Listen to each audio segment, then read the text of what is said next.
All right. Hope everyone's doing well. It's very bitter and cold out there. I want to welcome you to our December 16th. Let me just mute. December 16th, 2025, full board meeting of Manhattan Community Board 11. My name is Xavier Santiago. I'm the chair of CB11. This meeting is officially called to order at 6:38 p.m. Tonight, we are joined by District Manager Angel Muscane, Assistant District Manager Cleve Nixon, and Community Liaison Marlene Pierre. Before we jump into the ground rules, I wanted to wish everyone a Merry Christmas, a Happy Hanukkah, Happy Kwanzaa, Festivus, whatever you celebrate this time of year. Please spread the love and cheer. A quick note also, too, is the BP will be joining us at some point during the meeting, and we will suspend the meeting so he can give his report. He's coming in directly, so he'll be arriving at some point in time. So just be mindful that we may stop shift so he can give his report. He's going to try to hit as many community boards this month before he moves into his new role as comptroller. Okay. And with that, here are the ground rules. 1, no one may speak until granted the floor. 2, CB11 members, if you have a question about board business or board business or wish to make a motion, please raise your hand through Zoom or here in the room. If you click the participants icon, the participants panel should appear and you should be able to find the raise hand function. If you still have technical difficulty, you may click the chat icon and relay your difficulty there. Members should not engage in a back and forth discussion. The chair will recognize the next person to speak. 3, the chat function should not be used for CB11 business or questions about agenda topics. All such remarks should be made on the record by raising your hand through Zoom. Chat should only be used to alert us to technical difficulties you have or to state in writing information like an email address and phone number that was already stated aloud on the record during the meeting. 4, when a member is given the floor to speak, I will identify you and you may unmute yourself or you may stand in the room so you may ask your question. 5, please keep your questions and comments succinct and germane to the discussion. 6, members of the public can register to speak in the public session by completing the pre-registration form out with Ms. Marlene or online by providing their name, affiliation, and what topic they wish to speak about. A link to the registration form has been shared in the chat. Registration for the public session needs to be completed by 7:15 p.m. And one last note is I want to thank our guest here at El Museo. I'm going to give the floor in just a little bit to Cynthia Carrion, but we do have a hard out at 9 p.m. and we are having some food brought in for a little Christmas celebration. So I'm going to ask everyone to be very efficient with the meeting. Roll call. Rosa. Good evening, everyone. Please pay attention to your names. Jose Altamirano. Jose Altamirano. Fernando Alvarez. Thank you. Marcel Bondima. Marcel Bondima. Absent. Adem Brija. Thank you. Marie Charles. Thank you. Leslie Colon. Carlos Diaz. Carlos Diaz. Okay, thank you. Rosa Diaz is myself. Jessica Elliott. Thank you. David Giordano. Absent. Ada Gurezi. Ada. Oh, I didn't see you. James Gray. John Green. Here. Thank you. Chancellor Greg. Thank you. Pascal Hanou. Pascal Hanou. Absent. Wanda Hopkins. Wanda Hopkins. Absent. Kyoka Jackson. Thank you. Christina Johnson. Thank you. Jewel Jones. Thank you. James Kemp. Present. Thank you. Sage Mason. Absent. Malik McCulloch. Malik McCulloch. Absent. Robbie Magenti. Robbie Magenti. Absent. Jennifer Mayer. Absent. Jessica Morris. Thank you. Nilsa Orama. Nilsa Orama. Absent. Beverly Pabon. Thank you. Samantha Pedreiro. Present. Thank you. Carlene Percy. Carlene Percy. Absent. Tanya Phelps. Thank you. Marina Phillips. Thank you. Valerie Ponti. Present. Thank you. Asher Rodriguez. Asher Rodriguez. Thank you. Dawn Sanders. Here.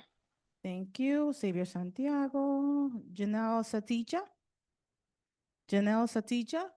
Thank you. Isaac Scott. Isaac Scott. Absent. Russell Schuler. Thank you. Loretta So. Thank you. Derek Stampone. Vincent Torres. Vincent Torres, absent. Anne-Marie Vasquez. Anne-Marie Vasquez, absent. Jason Villanueva. Absent. Candy Vives Vasquez. Candy Vives Vasquez, absent. Nye Whitaker. Absent. Agatha White. Absent. Present. Who was that? Agatha? Yes. Thank you. Michelle Wilshire Clement. Present. Thank you. Jason Wu. Thank you. Okay, we have a quorum. Thank you very much, everyone. The agenda for tonight's meeting was distributed ahead of time by the board office and was posted online. If there are no objections, we will adopt the agenda as stated. Board members, if you wish to object to adopting the agenda, you may raise your hand here in the room or on Zoom. Okay, seeing no hands, and no objections, the agenda for tonight's meeting is adopted. Pre-registered speakers, a few ground rules for those wishing to speak. One, you must sign up to give testimony, providing your name and affiliation. Two, you will be allowed 3 minutes to speak. Please state your phone and email up front. 2 minutes will be to speak and reserve a minute for questions. A timer will be up as an aid. 3, you should address your testimony to the board and not the public. 4, you should speak clearly and into the microphone. 5, you should be prepared to respond to board members who may ask questions in order to clarify facts and opinions presented in your comments. If required, 6, if required, the chair will remind you of your time or concluding the remarks. Reminder, board members, you should only ask clarifying questions. Commentary will not be entertained. And before we begin, I would like to welcome Cynthia Carrion from El Museo del Barrio to say a few words.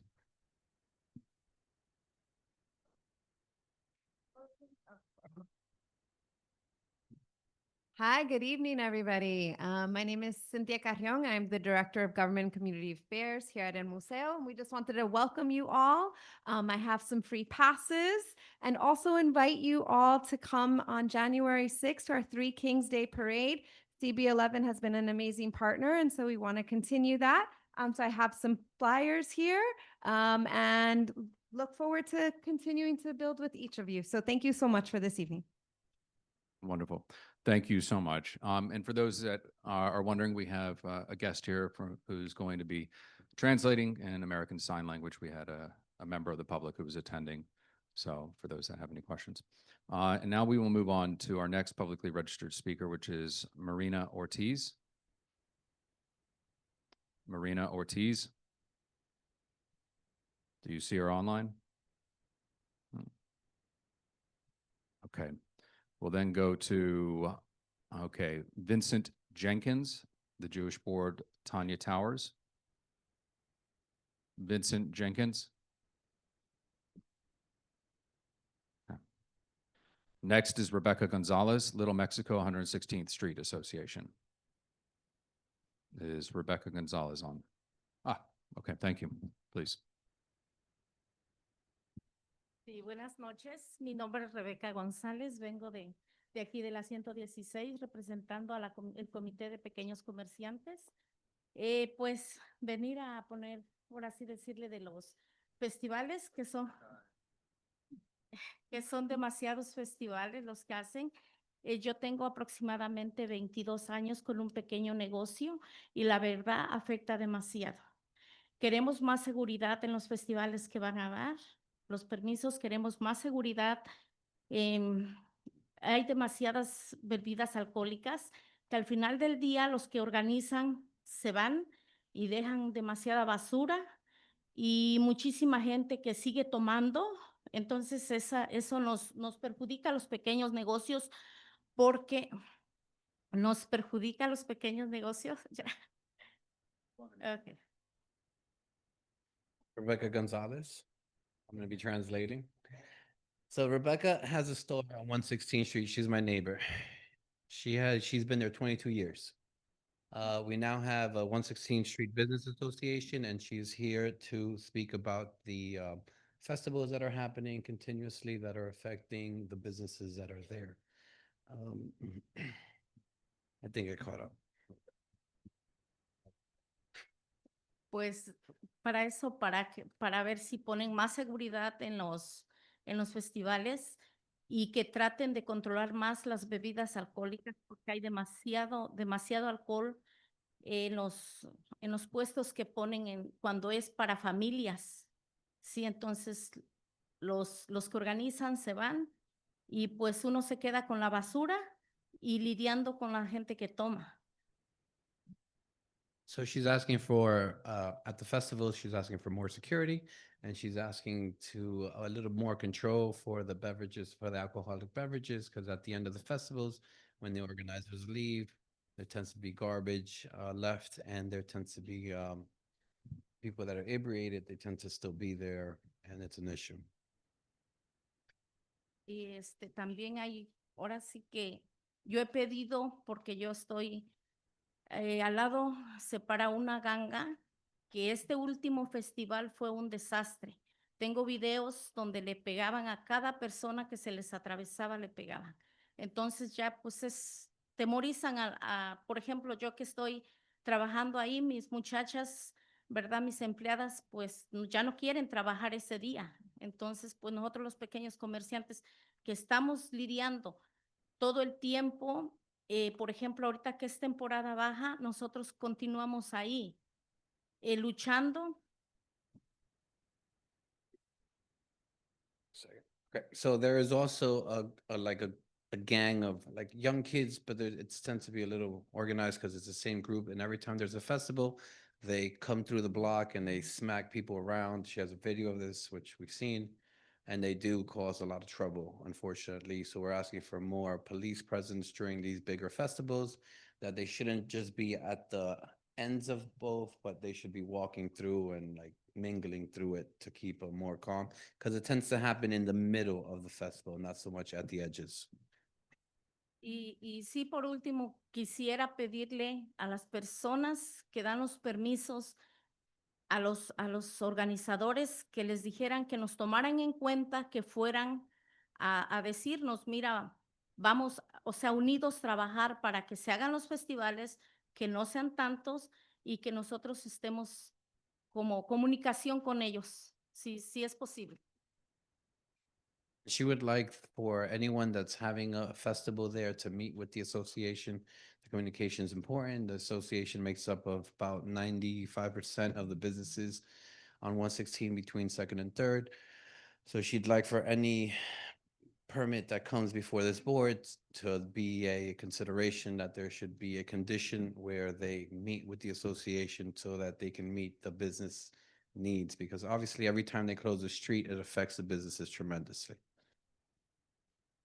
One question then. So she would prefer this for all applicants.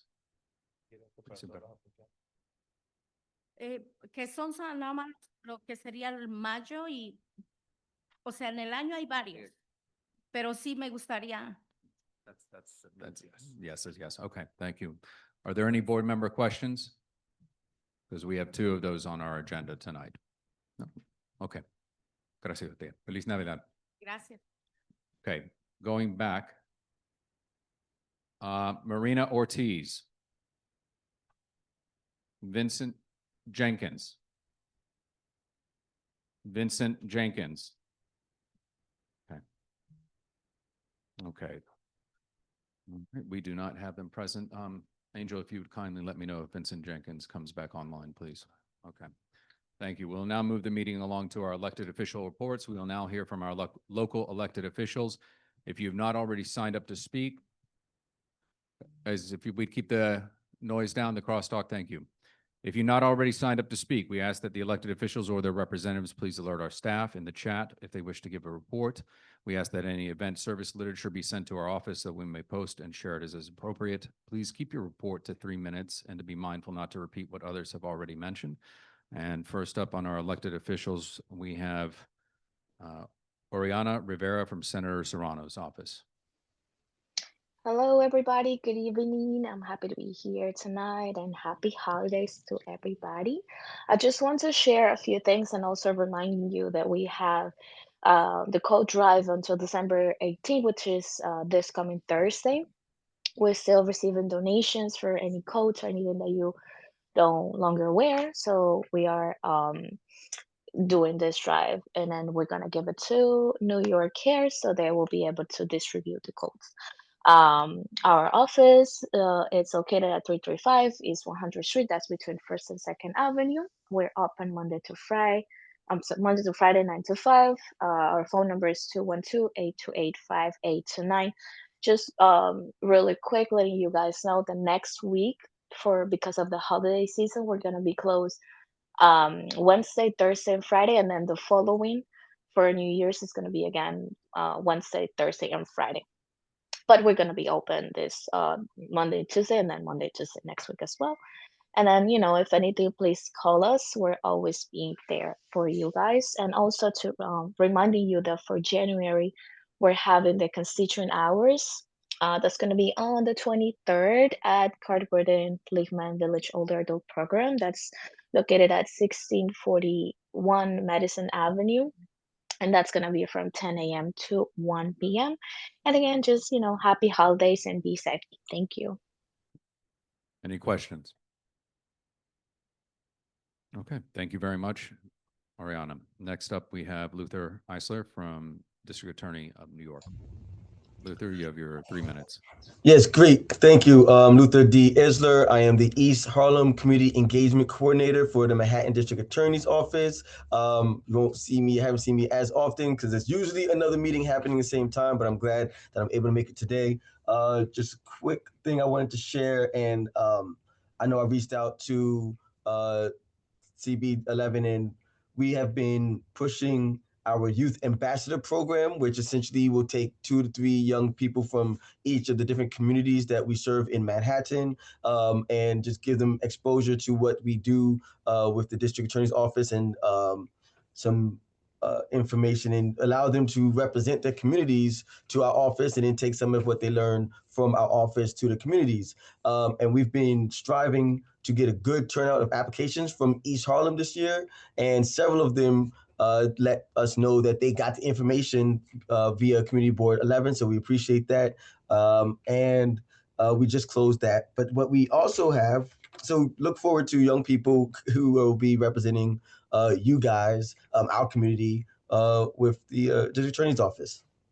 Another thing I just want to share in terms of representing the community, we've been hosting our gun violence prevention collaborative work meetings, which essentially are, we have two a month. One is a general body meeting, which is January 9th, where anyone can join us. Just email me at islerr@dany.nyc.gov.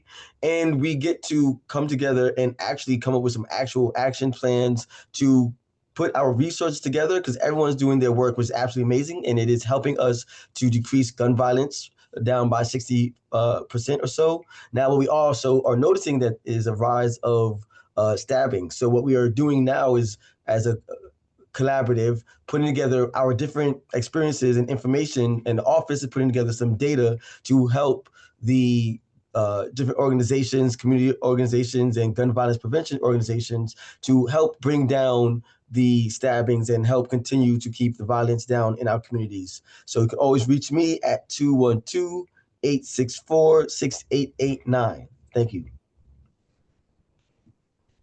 Any questions? Okay. Next, we have Maggie McDermott from Deputy Speaker Ayala's office. Maggie?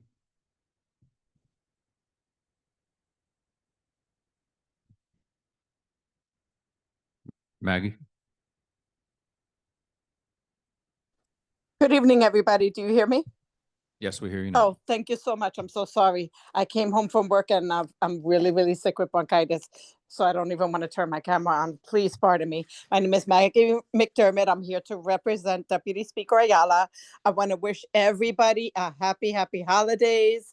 I hope everybody has a wonderful holiday season, including New Year's, of course. We are slowly but surely transitioning out of the office. You will have a new council member next year, the fabulous Elsie Encarnacion. Deputy Speaker Ayala is excited and saddened to be transitioning out of office, but she definitely 100% enjoyed serving her community that she deeply loves. and we're looking forward to new endeavors. But thank you all for your support and love, and hope you thrive. Happy holidays, everybody. Wonderful. Thank you so much. Thank Any you. questions? Okay.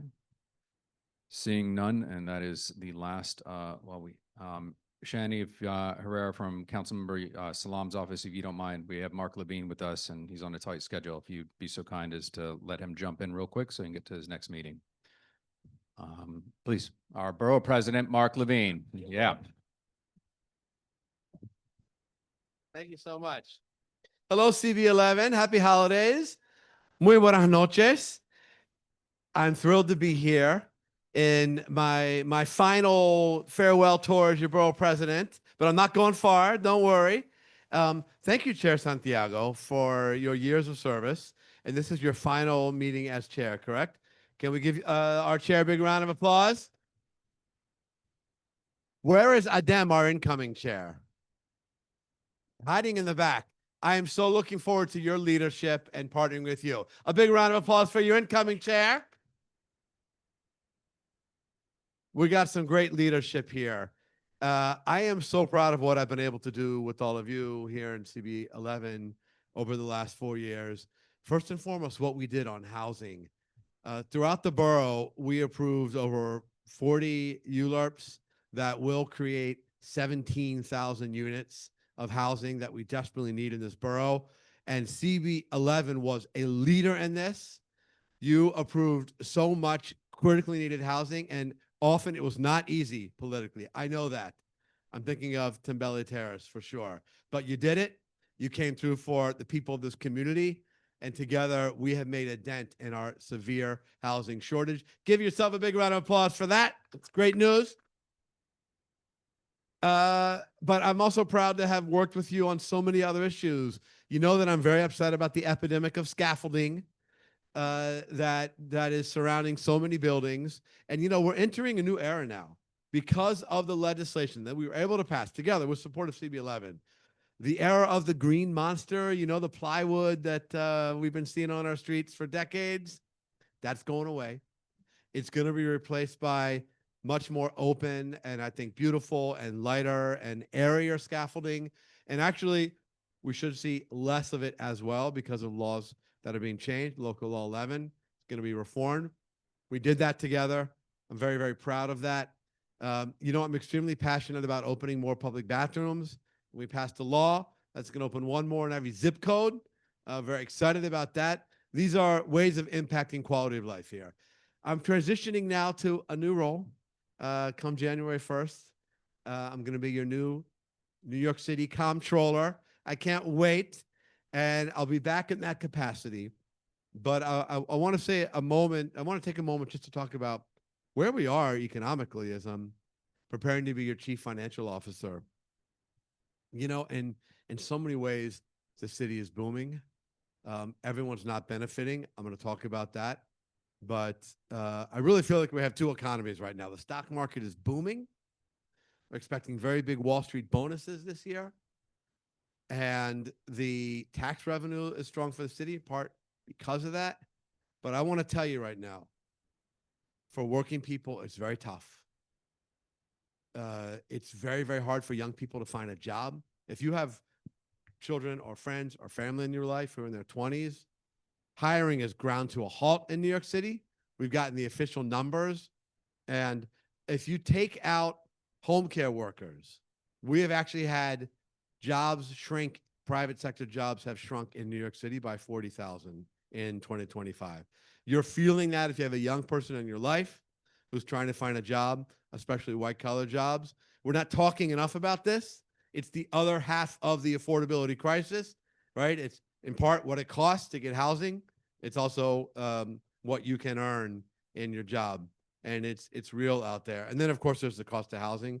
I get a monthly report every month on the average cost in Manhattan. We broke an all-time record again in November. The average rent in Manhattan for a market rate apartment is $5,600 a month. It is insane. It is so far beyond just impacting low-income people. At these rents, a bus driver, a nurse, a social worker, a teacher cannot afford this borough anymore. That is not the future I want. I know it's not the future you want. So as I prepare to assume this new role of comptroller, I'm going to be fighting so hard to get more building and especially more affordable housing all over the city.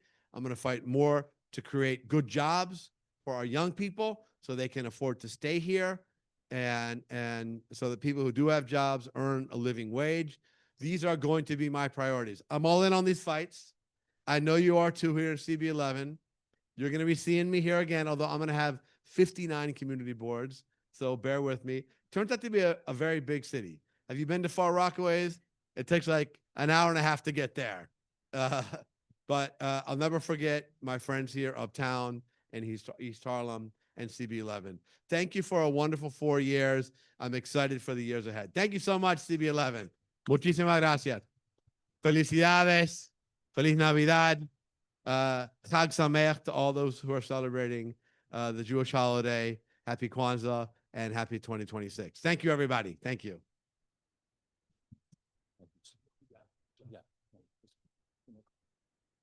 Okay, thank you very much. We'll now revert back to our other elected officials. We have Shani Herrera from Councilmember Salam's office. Good evening, Community Board 11. I'm going to keep it very short as I am not feeling well, or as the reason why I'm not present at the meeting today. I'm just here to listen, but I want to make sure to wish everyone a very happy holiday season, happy Hanukkah, happy Kwanzaa, and that's all I have to report today. I'll be listening in case there's any information I need to take back to our office. Thank you. Thank you. Any questions for Shani? Oh, good. And with that, I do not see any other elected officials or their representatives online. We will now move the meeting along. Okay, good. All right. We will now have a special presentation on the principles of good urban design. And we have allotted 15 minutes. And we have Rich Wang, Eric Gregory from the Department of City Planning. Welcome. Thank you. Thank you, Chair Santiago, and thank you, Community Board 11 members. My name is Eric Gregory. I'm the Director of the Urban Design Office at City Planning, and I'm joined Rich Wang. I'm a Senior Urban Designer at agency's Manhattan office. we also have a colleague online, Jose Trucios, who you may know, so he might join if there's any questions that you have. And try to speak into the mic Yes, just a little bit so yes. people online can hear. Yes, sorry. Thank you. Thank you.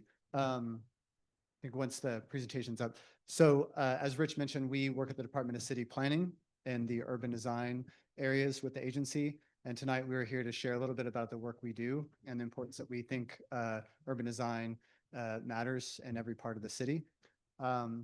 Next slide. So we'll quickly walk you through a little bit about who we are as a team and what we focus on. And then we'll highlight the resource of the principles of good urban design. And then what Rich will share some examples, and then we'll have time for some questions. Next slide. Can advance to the next one. So we are, as I mentioned, nested within the planning department, and we help concentrate on a lot of different things with the agency. Typically, a lot of projects that are going through the public review process, we often provide design review for, trying to help improve those projects as they come in, and working with applicant teams, working with elected officials, working with members of the public to really enhance those projects. We also support citywide initiatives. That might be housing opportunity, which was one that passed about a year ago. We're also helping to do our industrial plan.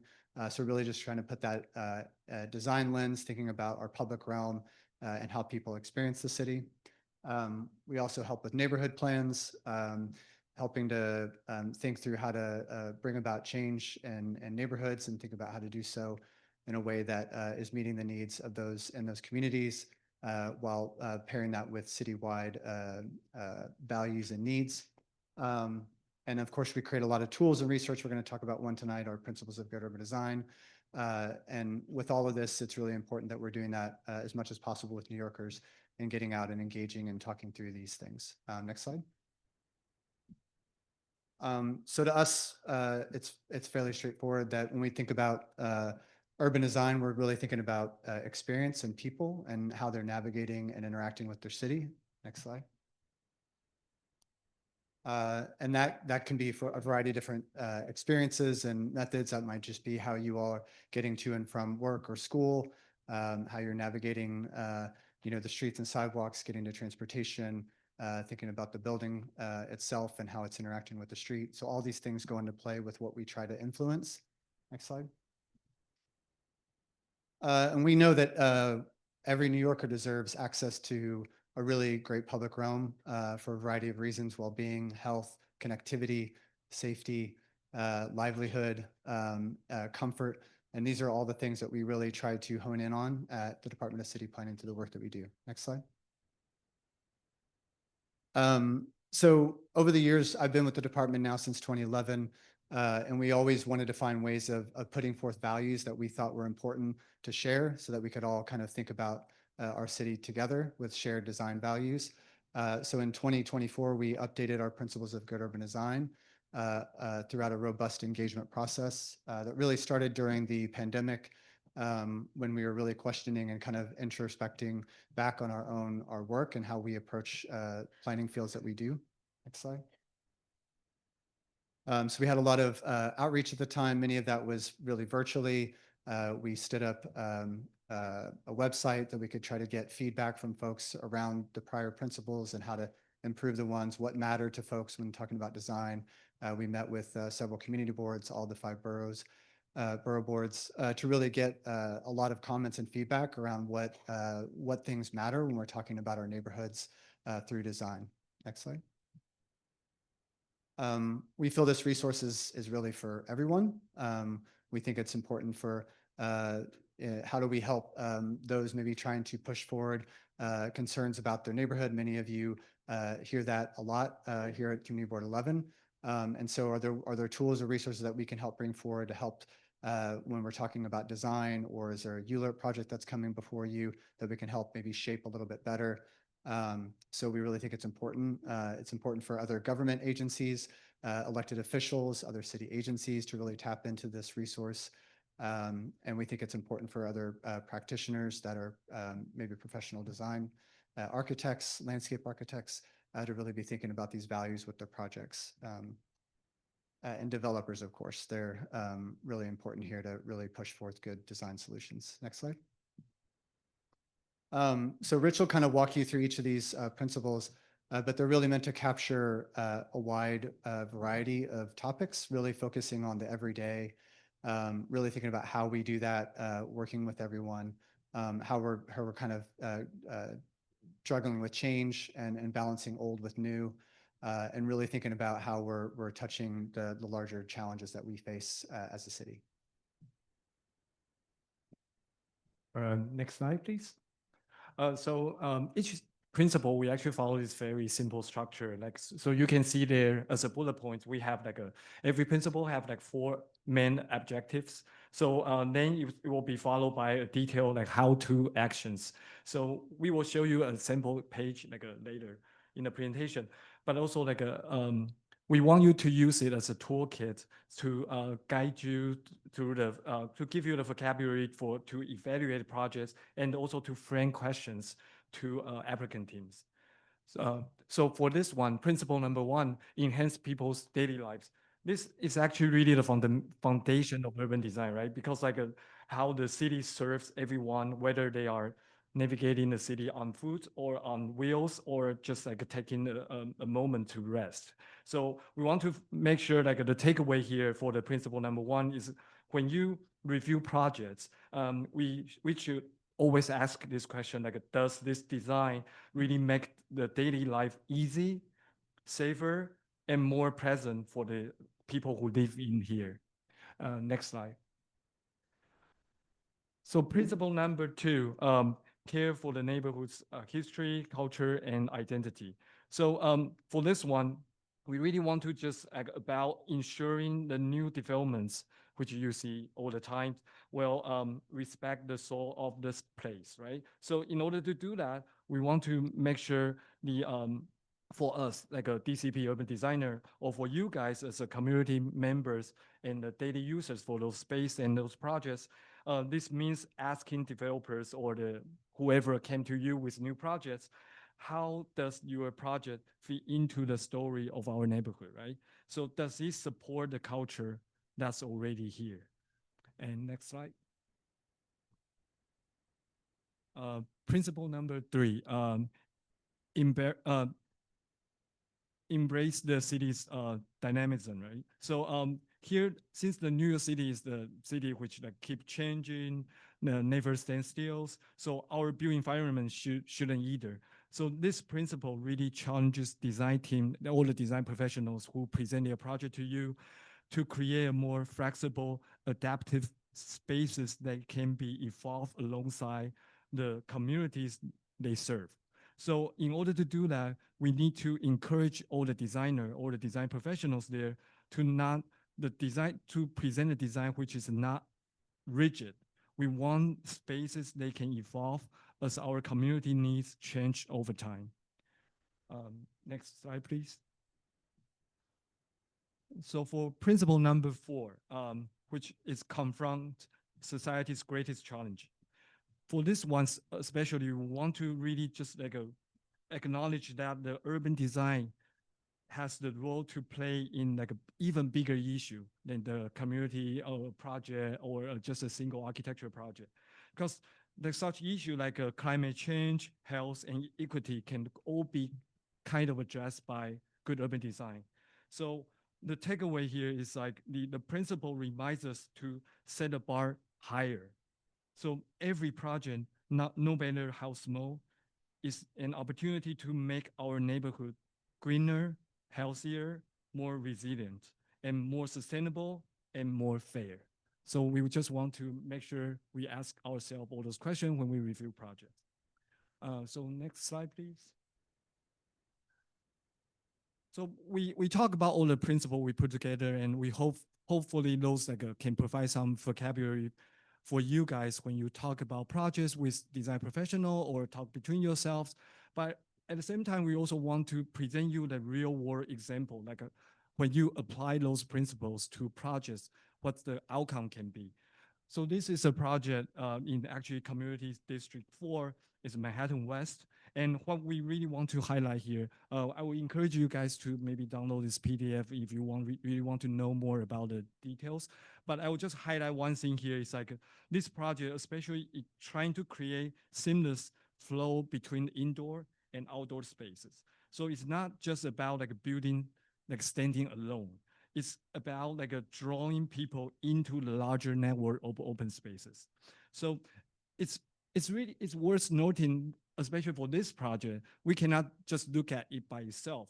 It actually provide pedestrian connection from this POPs further east to Moynihan Train Hall to Penn District, and to the west to Hudson Yards and Highline through Highline Connector. So every time we review the project, we don't only review itself, we also want it to put it back to the larger context to make sure that all the connection can be achieved. So, this shows how the larger developments can actually break down their scale and still feel welcoming and navigated by the daily pedestrians. So we feel like Manhattan West is a good example. We actually encourage everyone to experience the space, which we feel like is a pretty successful project. Next slide, please.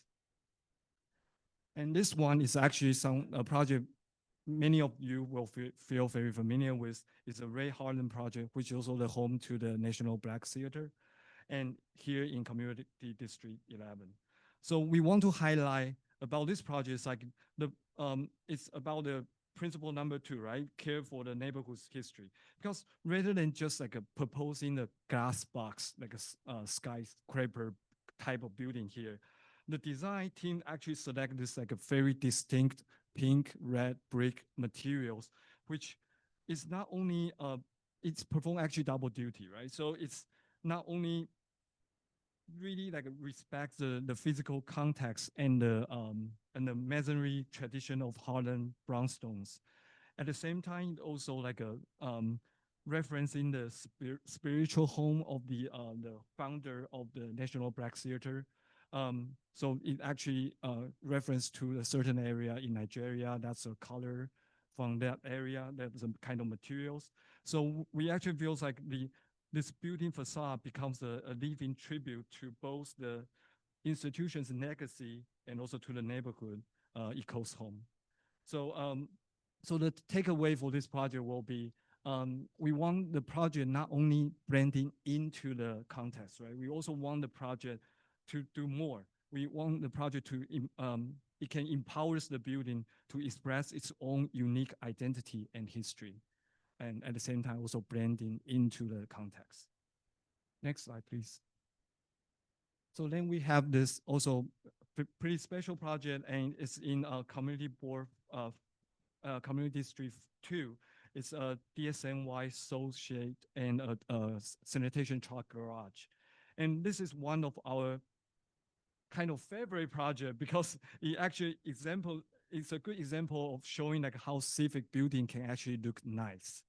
So so what we really want to point out here is like this facility represent the civic pride. We often hide sanitation garage, right? Like no one really want to see it. People feels like that's an eyesore. But in this project, the design actually elevated to a certain level, which the community can feel proud of, right? So when people first look at those two buildings, they don't see it's like an eyesore. They don't see the garage is something they want to hide. They don't see the soul shed is something they don't want to showcase. It actually become the part of the identity of the community. So so the lesson here is that the quality and the durability shouldn't just belong to like museums like this one or like luxury development. It belongs in our municipal infrastructure too. Next slide, please. So then this one is more about like a principle number 4, how to confronting the society's greatest challenge, right? So in this project you see is the East Side Coastal Resiliency Project, which just like opened a couple months ago. And in this, we are trying to show you like even you create a park or which is supposed to protect people from flooding events, right? But it's not going to be just serious flood walls. It actually become a park that can protect and also designed to be enjoyed by all. So it's accessible, it's open to public, it create and provide a very crucial green open space for the community. Next slide, please. So the last one we want to talk about is another very familiar project for you guys. It's a Sendero Verde project in CD11. This project, what's very special about this is like the site planning for this project. It actually looks beyond the lot limits. So the design ensures that development also complements the neighborhood context, not just visually, but also functionally. So by incorporating visual civic assets, they're very crucial civic assets like a school, a community center, and some like healthcare provider facilities.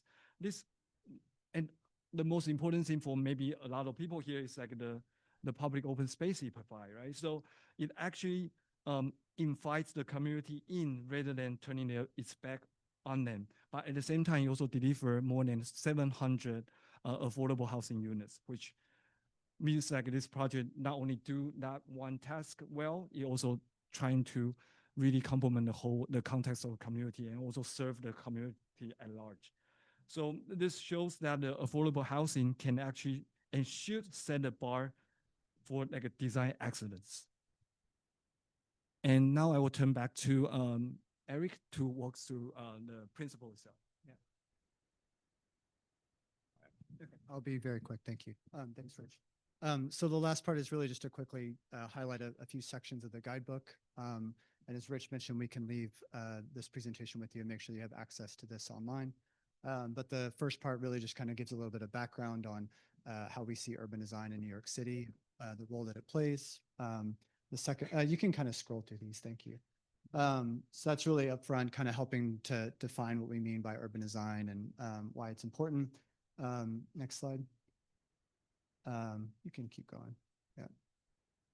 And then the second part is really the principles themselves. Next slide, where we really try to land these with objectives and really give really good questions that you can put forward and ask of projects that you're seeing here through your roles in the Community Board 11. So that's really helpful. Giving you more examples, right? So some of the ones that Rich mentioned are in this document. We're adding more to this to our website. But we think it's really important to show built examples of what we mean when we talk about these values for design. Next, the last part of the book is really around resources, really trying to point people how they can be connected to projects in their neighborhoods, really thinking about what types of words we're using. It's really important that we're trying to not use architectural jargon or really, thinking about the language that we use every day when we're talking about design in our lives. So really thinking about having a good glossary. And I think that's mainly it. Yeah, like I said, we can make sure that you have a link. I think the last slide is a QR code. Yeah, so thank you again for having us. Really appreciate your time and happy to have any questions. Great. Thank you. I have time for just a few questions. I'll take three. Beverly, Nye, Jess, and then Jessica, and then Jess. Okay. Yes, please.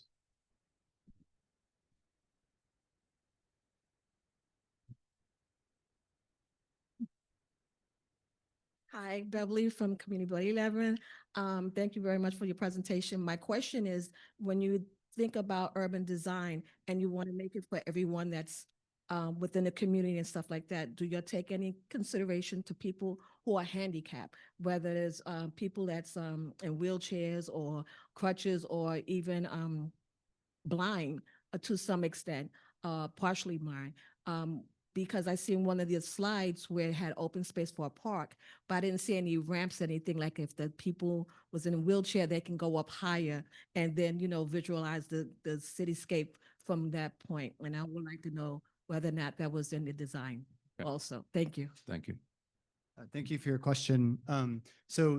Absolutely. Again, I think when you dive into the document further and you look at some of the objectives across multiple principles, like especially the first one on experience, we really are asking those questions around what is the accessibility of the project? How are those with mobility challenges being addressed? How are we all trying to experience our city? There's a lot of other agencies and regulations and laws that dictate how a development needs to make sure it's accessible. So certainly we want to point people to those other resources that they're following that. And absolutely, we want to make sure that those are part of the conversations with projects that we're working on. But thank you for highlighting that one drawing that maybe is a little bit different for that. Thank you. Thank you. Nye, your question. I'm not sure the landmine that you knew you were walking into when you showed the sanitation station, but I'm going to bring it up for the record since we're all here, because we were probably all thinking about it. I would like to know what specific tactics CB11 can take in its advisory capacity to the borough presidents and city council and others to ensure we address our sanitation problem. We have 3 sanitation depots that really cover 10, 11, 12, 9, you name it, all open air, all damaging and polluting our environment, our air for our kids. And I don't understand why our community doesn't get the same resource and support in finding a solution to combine that into a beautiful, award-winning, on the cover of American Digest, as it did in that community. And so if you could speak specifically, and I mean like tactic that we can take, because I would like to see that solved in my lifetime. Thank you. Go ahead. So thank you for your question. And I think that's why we're trying to put forth this resource, is like, how can we all collectively advocate for good design in every part of the city and every community board? So I think this is an area where we'd like to kind of work with you on how we can, I can't address all those tactics right now, but I think we'd be happy to kind of think through how we can sit down and talk through that, and maybe have some follow-up discussions with board members around some of these types of projects. Sometimes this also falls outside of what city planning, has control or influence over, but it's something that we as urban designers at the agency very much strive to do. So I think Rich kind of walked you through some projects, and even if it wasn't the one on the sanitation, I think there's some things that we feel that we want to try to figure out how to give you all the tools so that when these types of projects come up, we can make them better. So I know that's probably not going to, answer your concern right now, but I'd very much like to kind of talk through what tactics we can think of together, and maybe learn a little bit more about like the challenges that you've been facing with those particular projects here. Yep. I think it would be great to have you come to our land use, landmarks and planning, as well as our environment, open space and parks. It's something we have been driving at for God knows how long since I got on the board. So thank you. All right, Jessica Morris. Good to see you. Thank you very much for the presentation. Really good to see these here. I have a question and an invitation. The question is, when does urban design happen? Because these projects are done. When did the urban design happen? Meaning, when should we be using these principles, using the tools? When should we be doing that? And kind of how in our process? And the invitation is party on park, right? There's a beginning, there's an end, there's all that stuff in between. Been trying to get DCP, urban design out there, principles of good urban design, HPD, a couple of tables to showcase some of the work that's in the pipeline, on the way, with urban design still to do, which means that there is opportunity for input from Timbale, from 1800 Park, from Castle 3 to Sendero Verde. So I want you all there to be talking about this on the street with the community, if you're willing. October, every year. Absolutely. Great. Yeah. Thanks. Yeah. Thank you, Jessica. The question around when to get involved, as early and as often as possible. And I know many of you are already doing that today. I think that sometimes we even find ourselves where we're kind of coming into projects late. So, I think that's something that we always strive to work on. We have in the guidebook, there's kind of like how are you getting involved? And I think, many of you know how to get involved, but there's a lot of New Yorkers who don't. But I know for us, we're always trying to advocate to be included or as early as possible with our other city agencies who sometimes are trying to move their projects. We're also advocating to be a part of their processes to help influence this. So in short, as early and often as possible, I think that way we can really make meaningful change at the beginning of projects. It's much harder whenever things are kind of set in stone later on to make meaningful change beyond maybe some slight changes with color or adding some lights. And that's really too late. Jessica Elliott. Thank you so much for your presentation. I wanted to first apologize for my unfortunate scoff to Naya's point. It's an extremely sore subject. I did want to ask, in East Harlem, we are a climate strong community.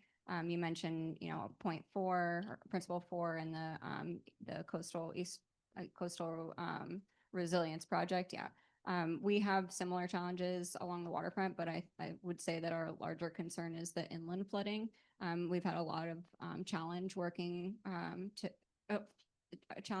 with various city agencies and implementing large scale solutions because of the cost. So when we have developers come forward or different projects at a smaller scale, how would you recommend that we advocate for small and mid-scale flood resistance measures in the urban fabric? And I just wanted to acknowledge that we understand that DCP is not responsible for the sanitation garage either. Yeah. Thank you. I don't know, Rich, if I'm happy to. Yeah, okay. So thank you for the question. I think this is something we're actually talking about now. And we've been doing some work with other climate strong communities. We have colleagues that have been focused on the Jamaica study and really thinking about what solutions we can push forward there for this issue. And it's a big one. I think that we're very excited about where we're going to go with this next administration and really hoping that we can influence things. We're going to start thinking about open space more broadly in the city at city planning.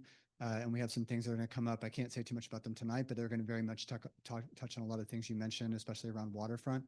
And I think we have a strong opportunity here with the work that's happening in this community board around, making sure we can connect to this waterfront here.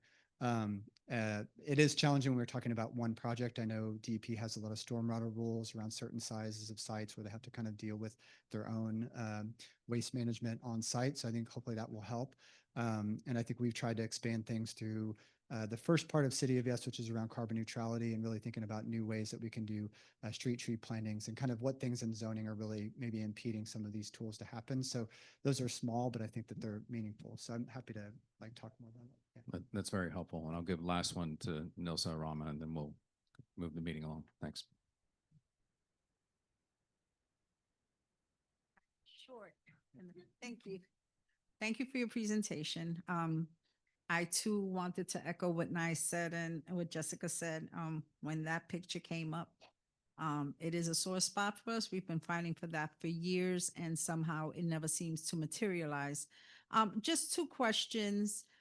Well, first of all, I'm thinking about like when projects happen and a lot of developers buy air rights, and they may be buying air rights from different places and then they utilize it to make something big. Now, when you're talking about urban design, there's a lot of streets in East Harlem that are missing trees. As you know, we have high asthma rates and stuff like that.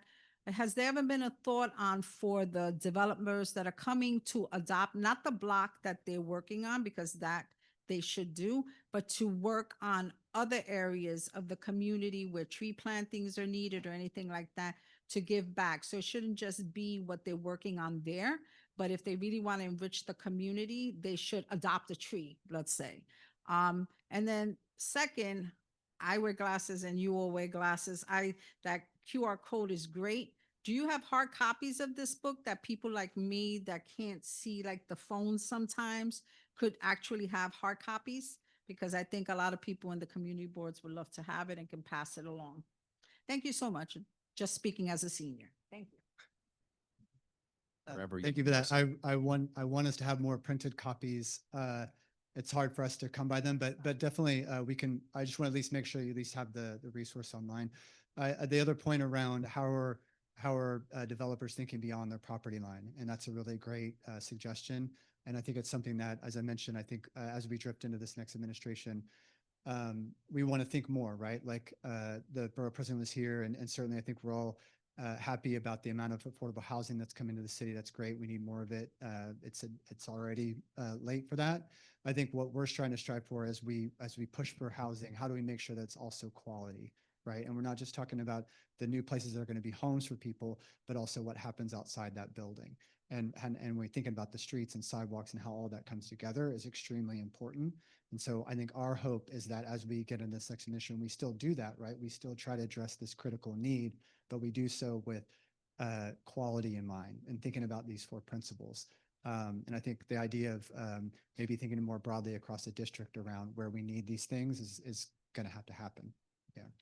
All right. Thank you very much. I'd like to thank presenters from DCP. I wish you happy holidays on behalf of the board. Thank you, and we'll look forward to engaging in the new year with our two committees that we mentioned earlier. All right. Thank you.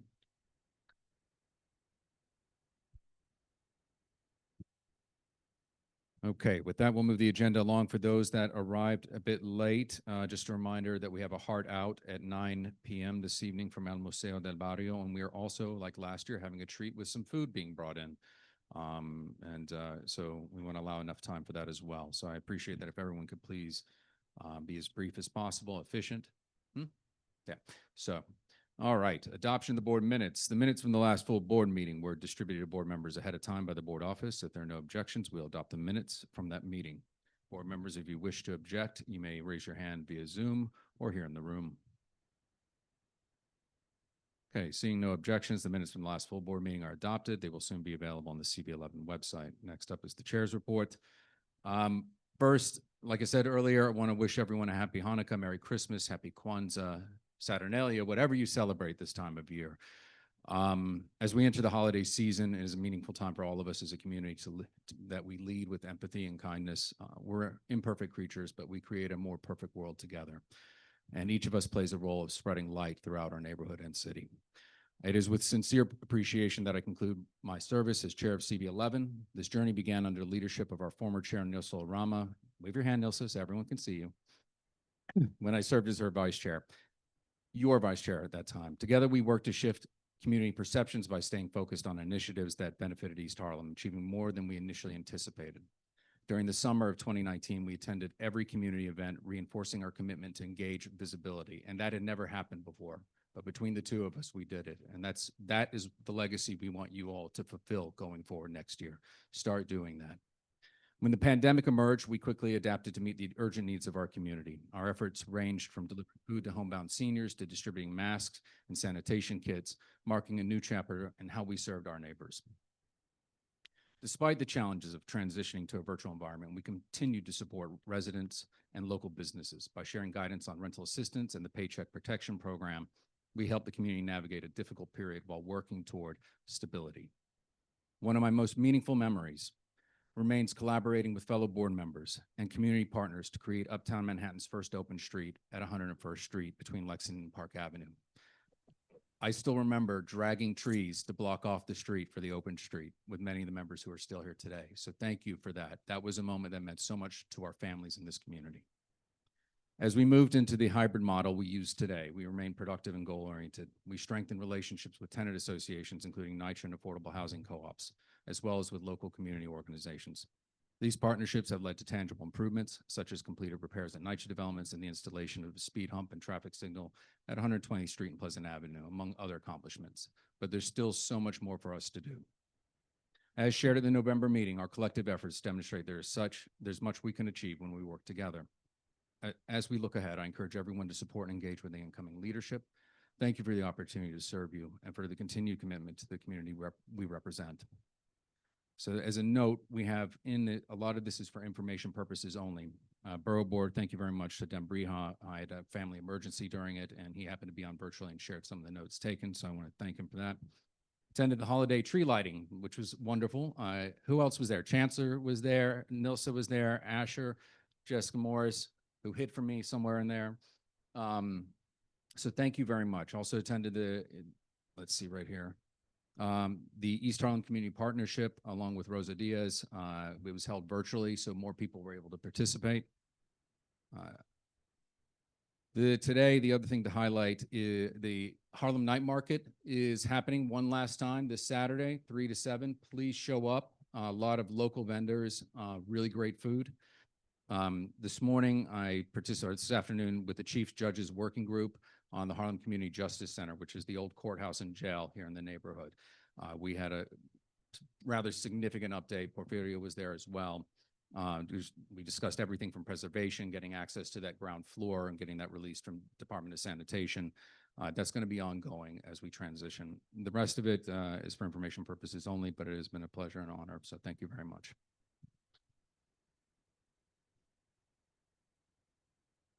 And we'll now go to our district manager's report. Hello. Good evening, everyone. Just sharing two quick notes. One, what I think is a meaningful update, even though it's been a long time coming for those extra veterans, the born and raised crowd in 2008, there was a point of agreement reached with the community about the East 125th Development Project. I said 2008. It's a long time ago. Well, we're finally getting to the third phase of upcoming construction for that project. That third phase will include residential development to the tune of 400 affordable rental units and an additional 80 affordable homeownership units.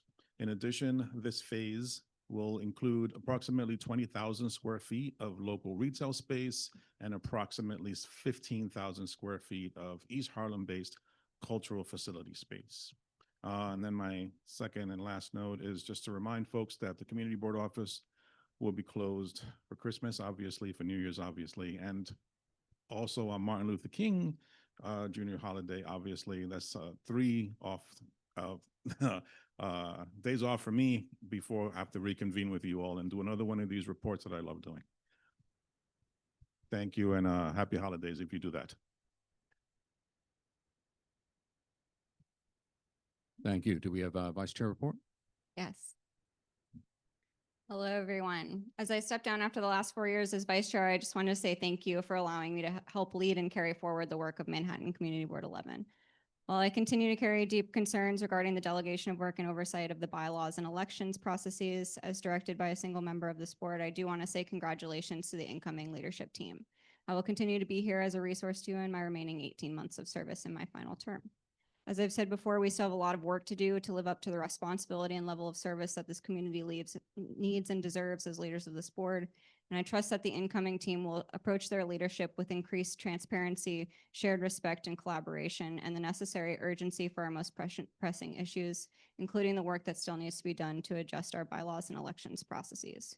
I will continue to work in the background on the issues that are my personal priorities for East Harlem, specifically health equity in the built environment, environmental justice, and economic mobility, all of the complex interconnected issues that impact the well-being and livelihoods of East Harlem residents, and the reasons why I joined this community board in the first place. I'd be happy to collaborate on any initiatives that improve the lives of our residents. Finally, I would like to express my deepest gratitude to the heroes of Manhattan Community Board 11, our staff, Angel, Khalid, and Marlene. Thank you for your unparalleled dedication as employees of this board and for your tireless efforts to keep board members and leadership to task. I wish you only the absolute best and will continue to support and cheer you on from the sidelines and push for improvements to this board as a place of work. Specifically, Angel, if nothing else, building a deeper friendship with you has been the best joy of this position that I've had. So thank you. If you'd like to reach out to me moving forward, please use my personal email address. Happy holidays and Happy New Year. Thank you. Thank you. We have a treasurer's report.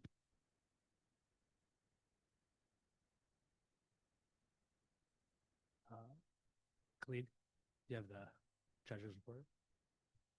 The treasurer's report? Oh, if I get it. Oh, you don't? Oh, that's okay.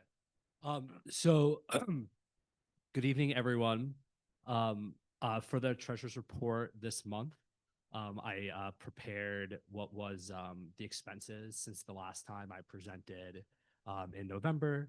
They include security, payment, telecommunications, the water, the copier rental, the cleaning service, videography for the last 2 months, and the Airtable. Since I last presented, I also met with Angel to go through the full budget. And we're working together so that when we come back in January, we can present that full budget.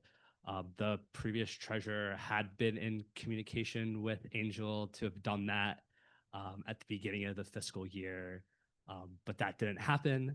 So I'm working with him on how to make sure we can have timely things every month, presenting that to all of you going forward. If you have any questions, I'll write them down and then I'll make sure that I'm prepared for all of that in January. Thank you, everyone. Rosa, do you have it? My report will be presented at executive board. I have a lot of names. If you have any questions with regards to your attendance, please see me.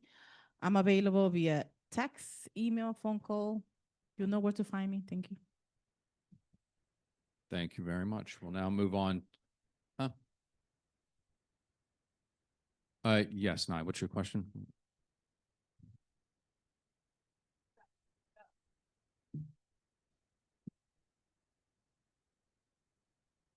Sorry, it's actually for both the treasurer and Angel. In the past, we had sought discretionary or other contributions from different council members for special projects that we wanted to work on.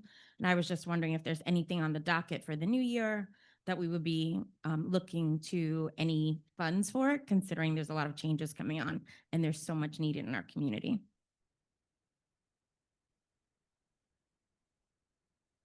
So there is money that we've received from our council person and then Councilmember Salam's office that is kind of earmarked towards specific things, but that is certainly something we can do of seeking additional funds. The primary funding comes from Deputy Speaker Ayala's office around the videography. She provides the funding that pays for that, but we certainly can partner to seek more funding to do other sorts of things. Thank you. I'm just mainly thinking about the fact that we do a lot in our office space in terms of meetings, and I'm seeing our space grow. I mean, our attendance grow. And so, and eventually it seems like we may need, depending on certain topics, bigger space. So just putting that out there. Thank you. And with that, we'll go into our committee reports and action items. First up, we have economic development. Yeah. Oh, sorry. You have. Yeah. Go ahead. Thanks, sorry.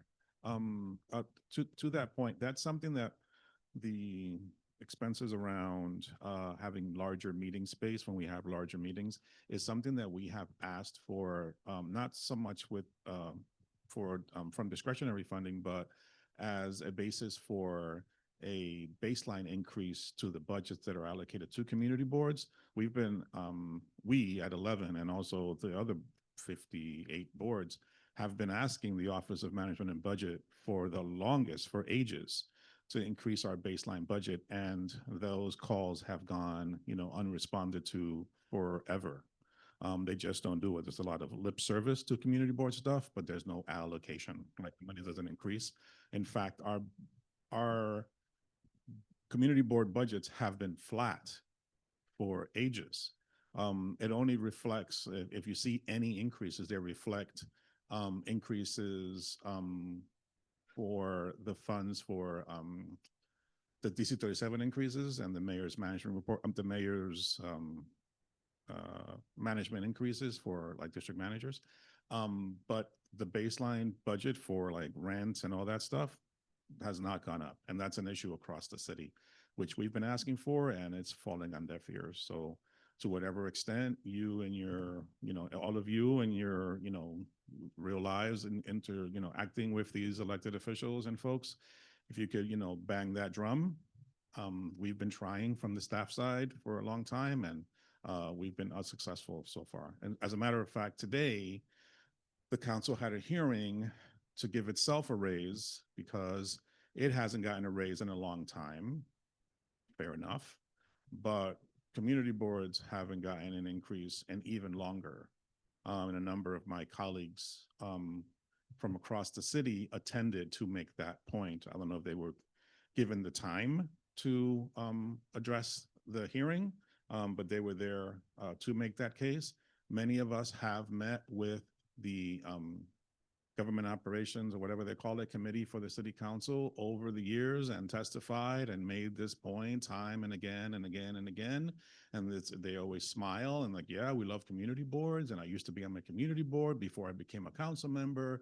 They love putting that on their resume. But then once they achieve that position, they forget all about community boards. And I would argue, because I have no fear of elected officials whatsoever, that they become hostile to community boards because they fear any challenge to their positions.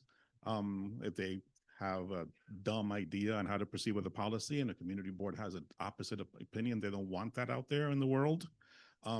So they don't support community boards because perhaps they fear that community boards pose a challenge. That's not Angel making it up. Look at all the hearing notes. It's just what happens every year. They will not. They will not increase our budgets.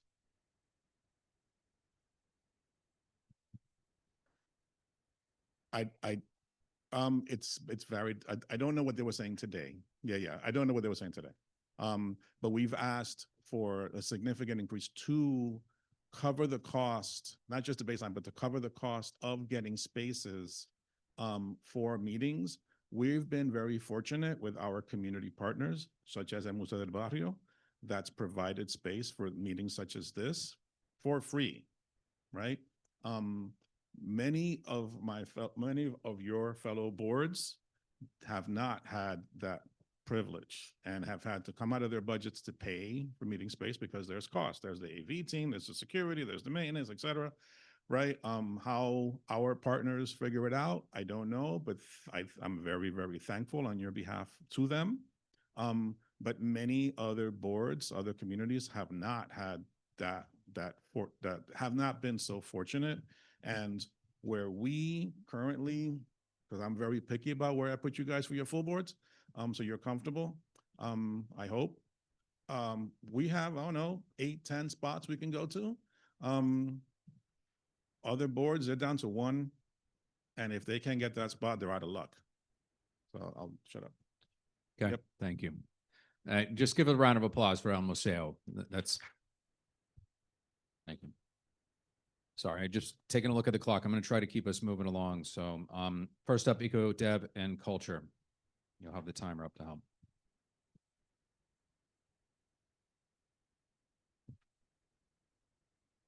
Happy holidays. We meet tomorrow, so. Next up is bylaws, and Good evening, everyone. Happy holidays. I'm going to try to keep this brief. We had like two topics we talked about. One, Xavier had talked, I believe, city law. There was, I don't know how many people are familiar, but with the term limits and us having 2-year officer terms, there's been this thing that if you can't finish that term, if you're being termed out within it, you're disqualified from running. But city law, I guess it said that posed a challenge as our bylaws are currently written, because it could be interpreted that even if you're up for reappointment, you'd be disqualified from running. So if that's the case, nobody would be able to run. So there was proposed language. I'm not going to bother reading it. It is in the minutes.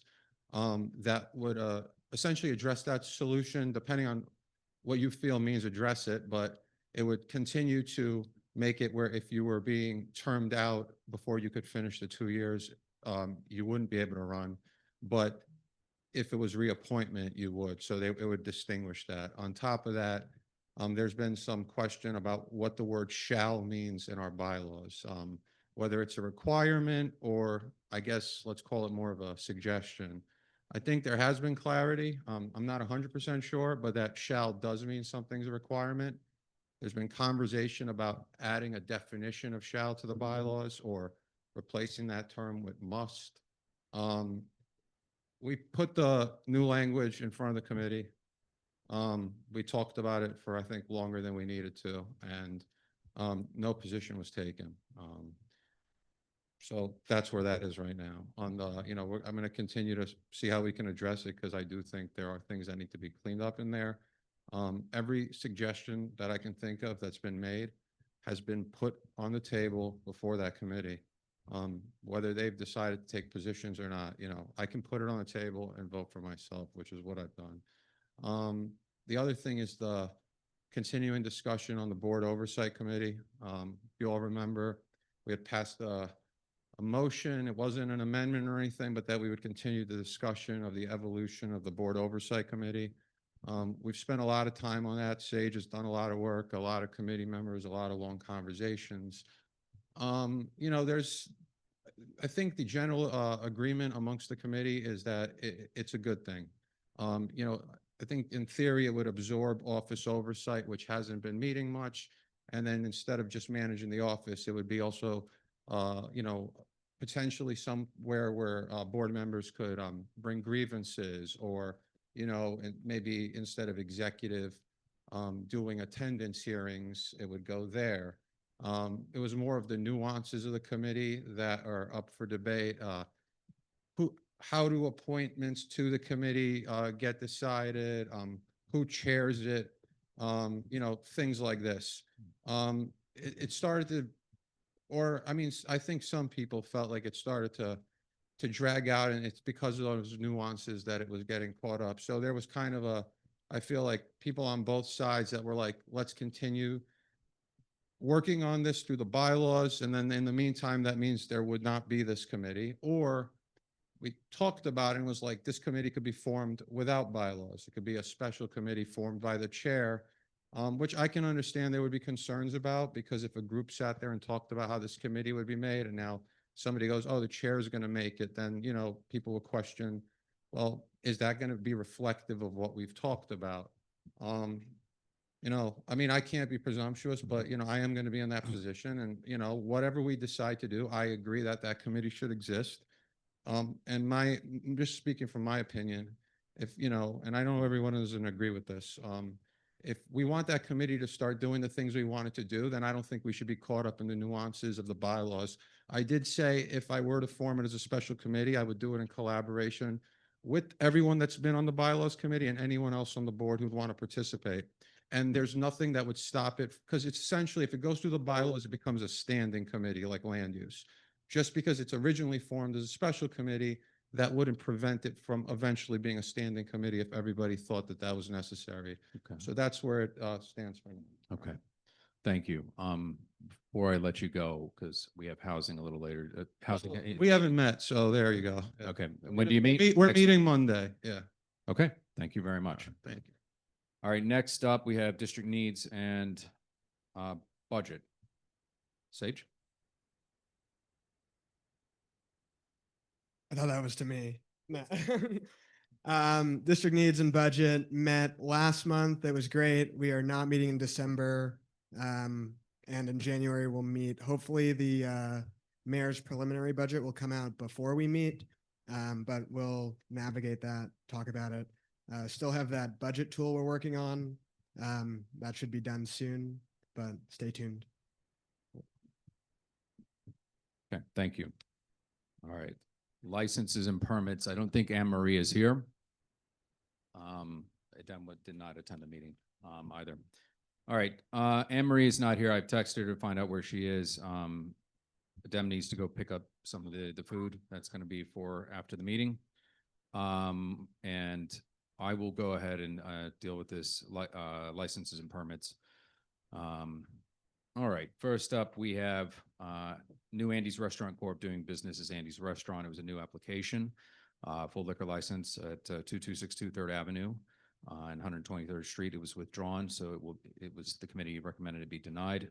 Number 2 is Max Med LLC, a new application for full liquor license located at 1410 Madison Avenue, 98th Street. The committee recommends this application be approved. 3, Sushi WUES LLC is a renewal for wine, beer, and cider license number 0267-24-107154. Restaurants located 1513 Lexington Avenue, 97th Street. The committee recommended this application be approved.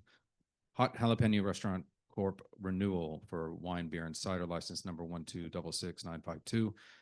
Restaurants located 219 East 116th Street and 3rd Avenue. Committee recommends this application be denied. Number 5, Disfruting LLC, doing business as Allison. Renewal application for wine, beer, and cider license number 0240-23-139865. Restaurant located at 1651 Lexington Avenue and 104th Street. The committee recommends that this application be approved.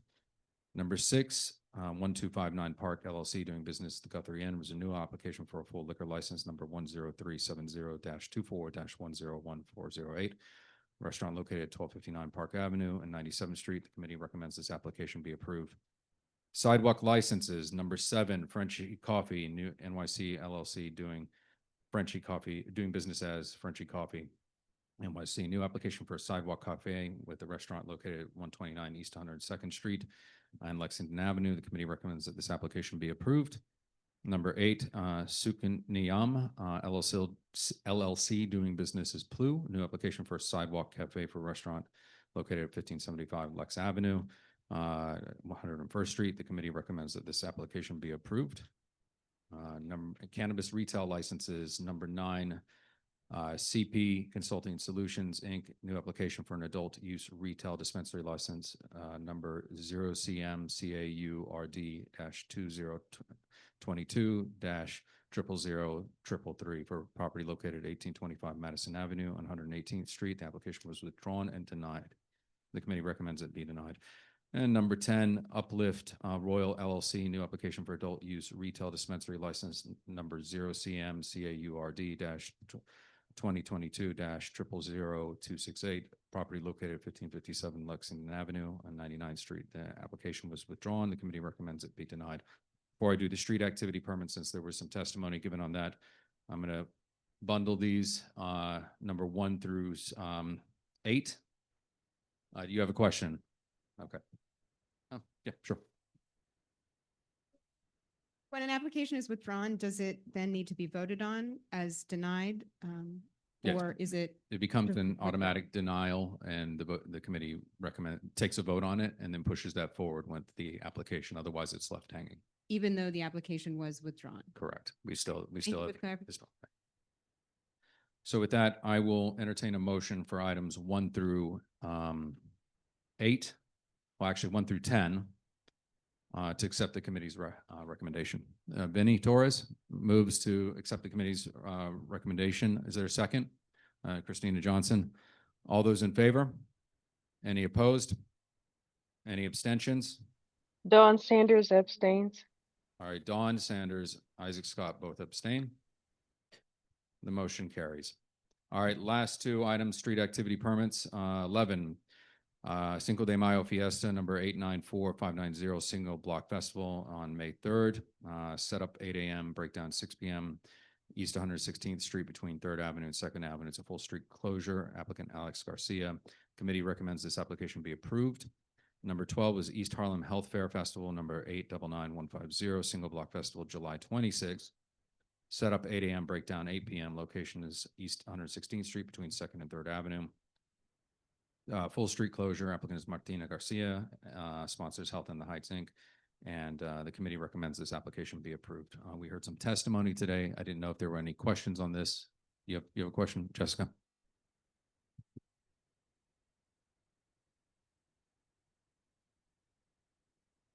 Of the applicants, given what was brought before the board today.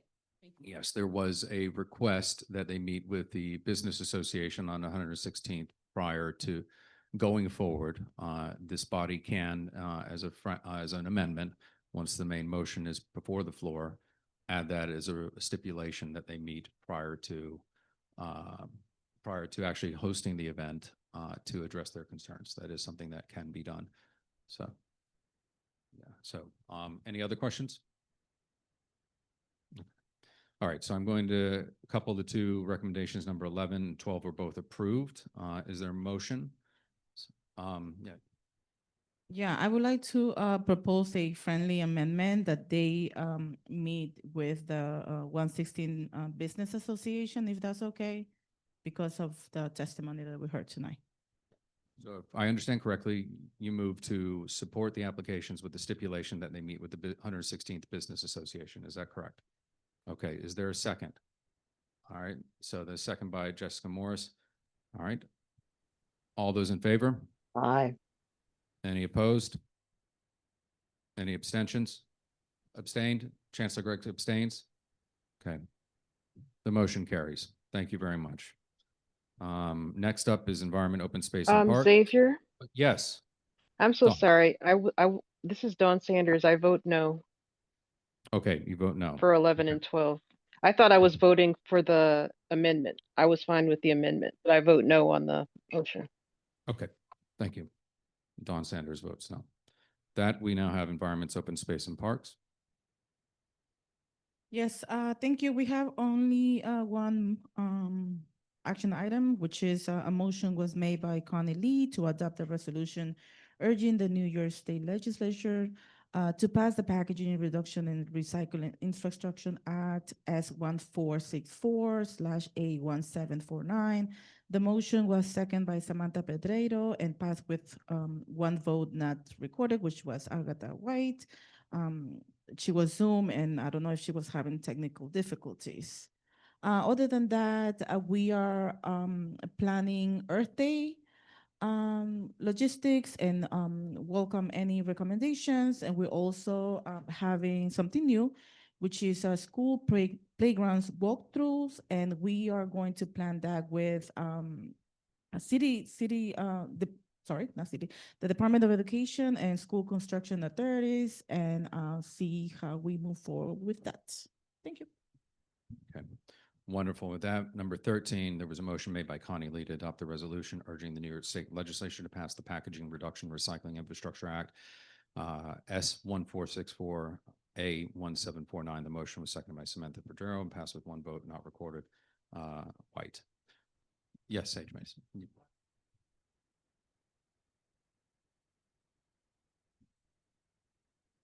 Yeah. So I'm not sure if you saw the recording, but it's a packaging reduction and recycling, keeping our Mother Earth safe and healthy for all of us, especially with all the asthma, et cetera, et cetera. Yeah. Okay. All right, wonderful. So this is a main motion brought before the board. Is there a motion support? Yes, Jewel Jones. Okay. All those in favor? Aye. Any opposed? Any abstentions? The motion carries. Oh, one abstention? Where? Oh, Jessica Morris abstains. Thank you. Thank you. All right, next up, Human Services. Good evening. We had our informational updates. We also had one presentation for a letter of support from the Goddard Riverside Older Adult NORC program at TAF. NORCs, if you're not familiar with them, NORCs are naturally occurring retirement communities that offer on-site services to help older adults live safely at home for as long as possible. So we will be workshopping a letter of support for them over the next few weeks, and that will be coming before you in the January meeting. Secondly, in old business, I very briefly shared with the committee the draft analysis of the addiction form, which I will share with the full board for you to review and give feedback on. A lot of you attended that event last year. The event was not just a one-time occurrence. It was meant to provide an advocacy tool that we can leverage whichever way the committee and the full body sees fit. So thank you. That concludes my report. Thank you very much. Youth and Education just messaged and asked if they could go toward the end. So we'll go to Land Use, Landmarks, and Planning. Nilsa?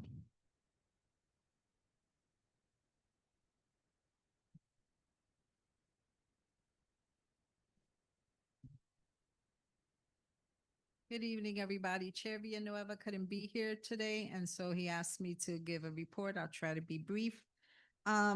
I just wanted to bring, Angel started talking about the 125th Street development update.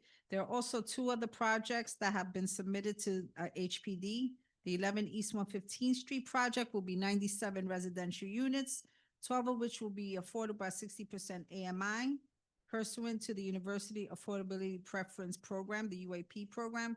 91 East 111th Street, the project will consist of 41 residential units, 9 of which will be affordable at 40% AMI pursuant to the mandatory inclusionary housing program. We also had a proposed HPD redevelopment project at 22 East 119th Street. The pre-ULIP development team provided an update on the VOA, which is the Volunteers of America HPD project, slated for ULIP certification in the spring. All comments and questions will be welcome for discussion. The presentation is on the website. Please feel free to watch the video so that you can get an idea of what the project will entail. The community board members the committee members also spoke with VOA regarding concerns of complaints of other projects that they have done. So they're looking to be a good partner with us to address and to move forward on this project. The committee also brought up the fact that they had studios and 3-bedroom apartments, and it was brought up by the committee to please look at their mix, to look at 2 bedrooms as well as 1 bedrooms, because we want to make sure that housing is offered for as many different makeups of families as possible. We also have the part of the land planning initiative is still in committee redevelopment. We're looking to follow up on the points of agreement that has been from 2017 in this community, and as well as in looking to urban planning in 2026. And with that, that's all that I want to fill in. Yes, Nine?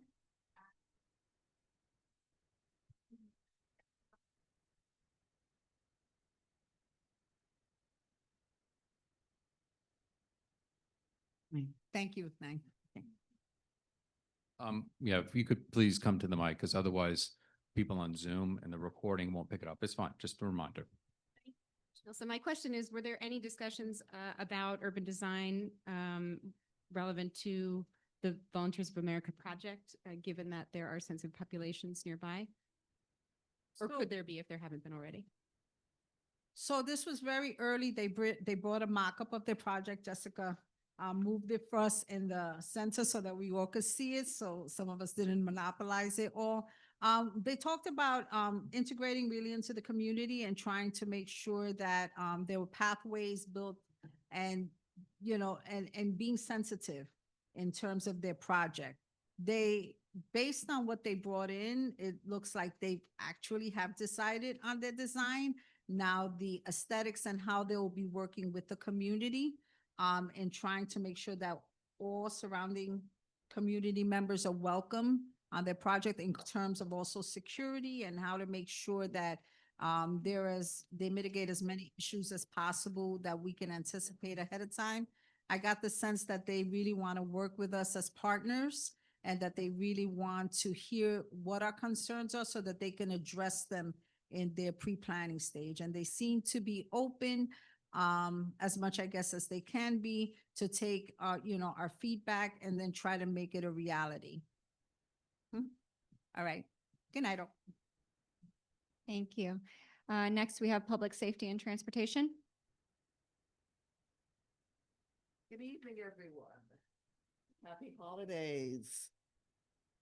So we basically had an informational meeting, and what was most interesting was a widening of the East 120th Street area. So instead of just changing it, there's no real huge difference, but just taking the side shoulder and making it 4, then going back to 3, so it's kind of like weaving in and out. However, they're going to be blasting the archway that goes across they call it the Kennedy Bridge project. And so the overpass, the pedestrian overpass, is going to be completely refurbished. However, during that time, it's going to be demolished. We asked, what's going to happen to the air quality because it's going to be right beside a school. And we asked for air quality devices to be placed in at least by the school. And what we were told is that, oh, well, we have calming ways to change it by putting water in the area. They lost our trust at that point. Water is not a way to gauge air quality control. Anyway, we are pushing for something to help our neighborhood, and the project is moving forward, but we ask them, please come back and talk with us. They're putting signage up, which is one of the other things that you hear blasting at 8 o'clock in the morning, you have to know what's going on. And so they are going to put at least some signage up. We need to keep on them to find out what's going forward. Okay. And happy holidays. Great, wonderful. With that, youth and education. Asher? Good evening, everyone. I'm sorry my camera isn't on my phone. But we had a very eventful meeting this month.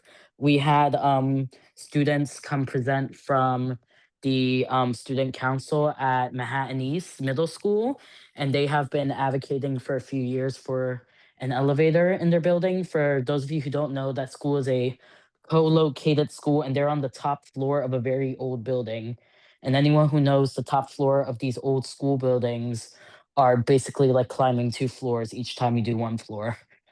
So it was really nice to have kids come and talk to us, because I always say, please have the schools come talk to us. So that way we can advocate a lot better by saying, hey, the kids came to us. It's not just adults in the building. So thank you, James, for coordinating that.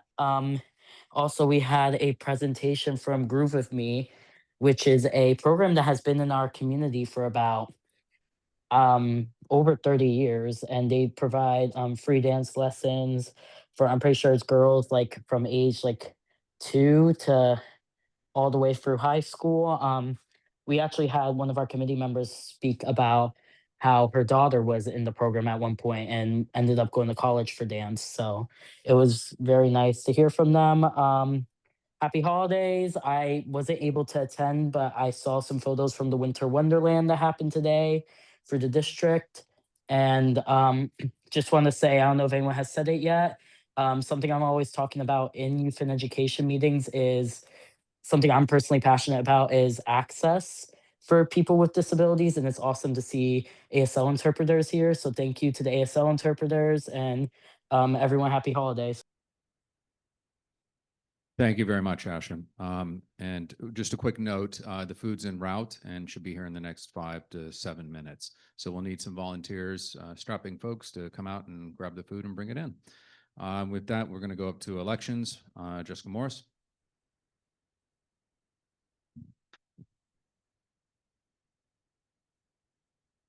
Very glad that Asher stole my fire and thanking our interpreters. I'm going to do something that is for the disability community, an introduction. My name is Jessica Morris. I'm a white woman, average height, with brown hair.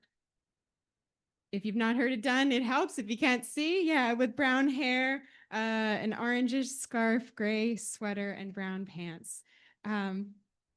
So I'm here as chair of the elections committee. Thank you all for your participation last month. It went off largely without a hitch, if only too much time for you all to socialize. Hopefully that didn't ruin anybody's ride home or anything like that.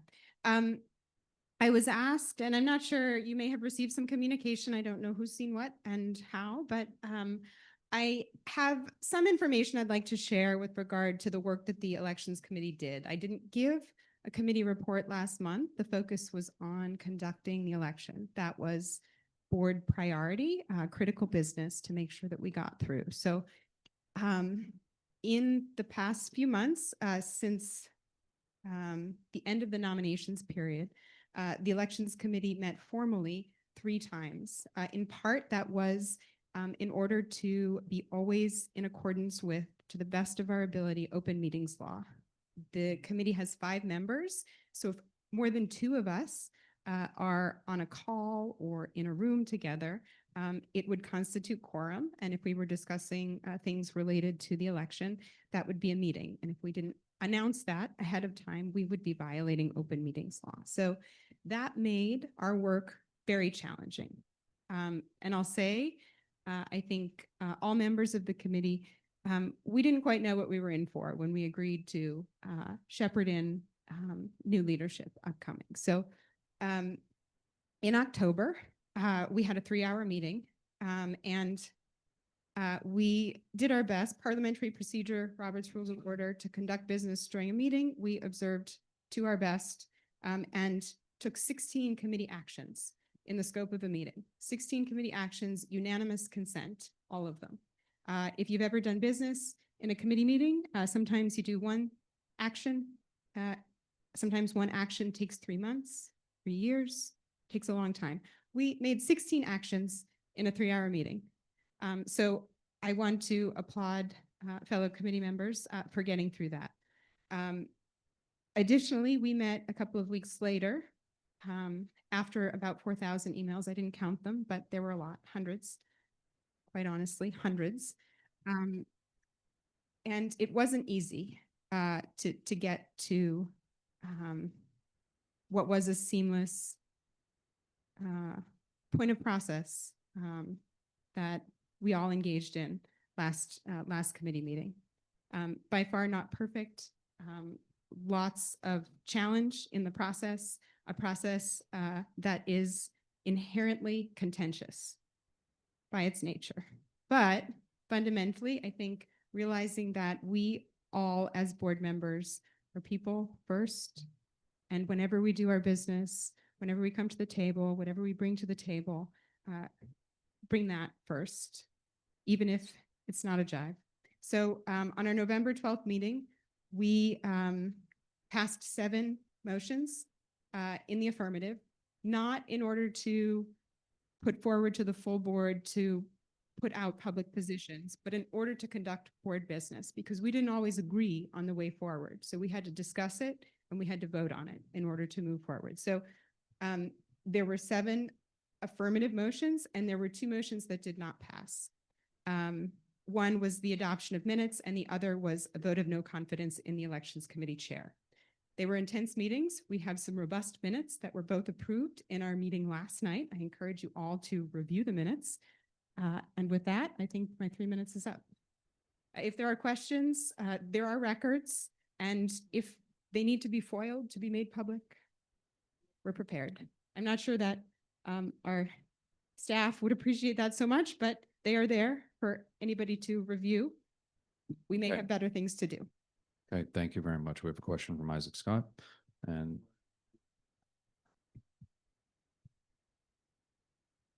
I just want to get some clarity on what it means to pass a motion at the committee level, but not bring it to the full board.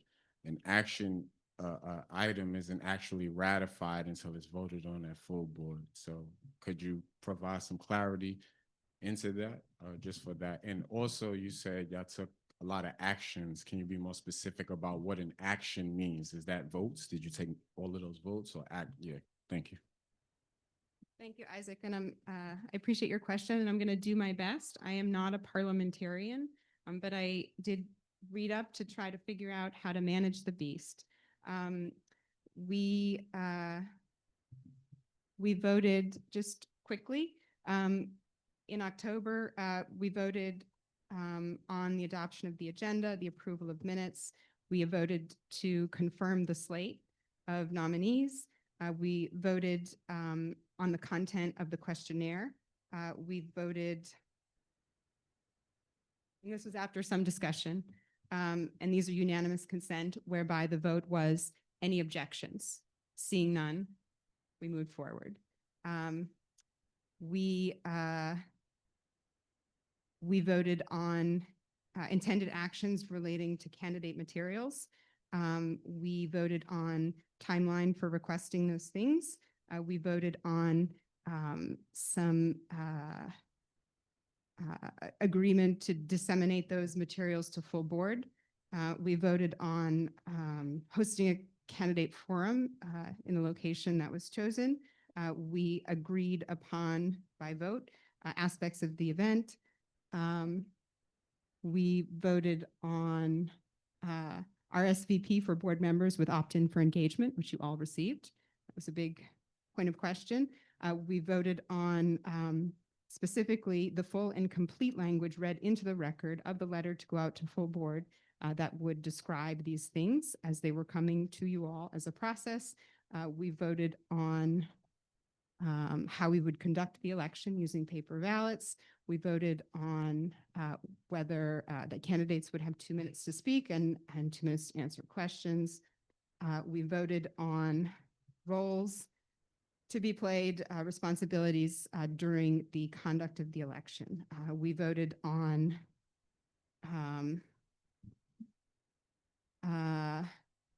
we voted that we did not, as a committee, we agreed that we did not have the grounds or means to revoke the eligibility of any candidates. And we agreed to take an action drafting a memorandum with regard to one of the specific grievances that the committee had received. Those are the 16 actions taken by the committee on October 30th.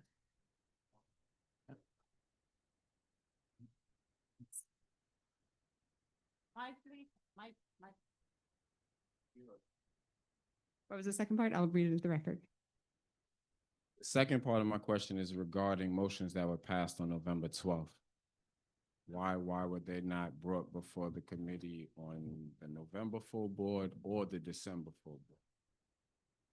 Thank you. So the actions taken on November 12th, they were, the minutes were confirmed at last night's meeting. The minutes were approved. Those actions were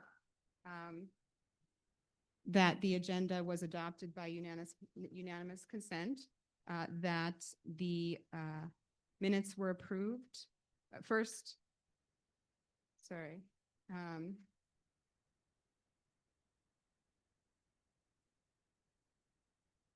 This is the November 12th meeting. Okay, so, and then the second was a failed motion to table the adopting of the October 30th minutes to the next time the elections committee meet to a definite time. That motion was withdrawn, which failed. Instead, a motion was made to table the approval of the minutes until the end of the meeting, which passed with 4 in favor and 1 abstention. And the reason these are not coming for ratification before the board is because they're not going to be public actions beyond committee business. technically, I think the chair may be able to opine on that or give further clarity, but that's my understanding that committee business ends at our minutes unless it gets put forward to be adopted as a position by the full board. The third action was tabling the agenda item for grievances and leadership referendum until later in the meeting to move through critical points of process, such as election procedures and candidate materials. The fourth motion was unanimous consent approval of the run of show for the candidate forum. The fifth motion action was question selection, unanimous consent regarding prepared questions selected during the candidate forum, including that wildcard questions would be drawn from a hat.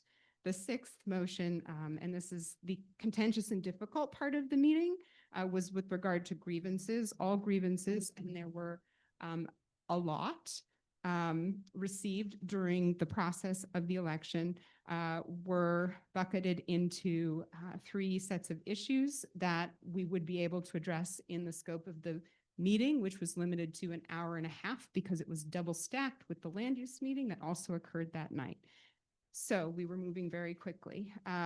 Issue 1 was with regard to bylaws eligibility, which you heard about from Adem, and the term limits of candidates and the legal technical definitions of some terms within our bylaws, which the Elections Committee handled throughout the nominations process and had that set of actions confirmed by city law thereafter. It was agreed by unanimous consent that the issue of bylaws eligibility was resolved. The second issue we dealt with was an anonymous grievance related to quid pro quo occurring within a committee meeting. A number of actions were taken both by the committee chair in communication with the alleged offending party, and I'll just keep it anonymous. There are records. No need to go into it any further, I don't think here. Based on the actions taken, there was a motion to confirm that the issue was sufficiently resolved, which was by me, seconded by Pascal Hanou, passed with 3 in favor and 1 opposed, 1 abstention. So that is then there resolved. The last motion that did not succeed was a leadership referendum vote of no confidence in the committee chair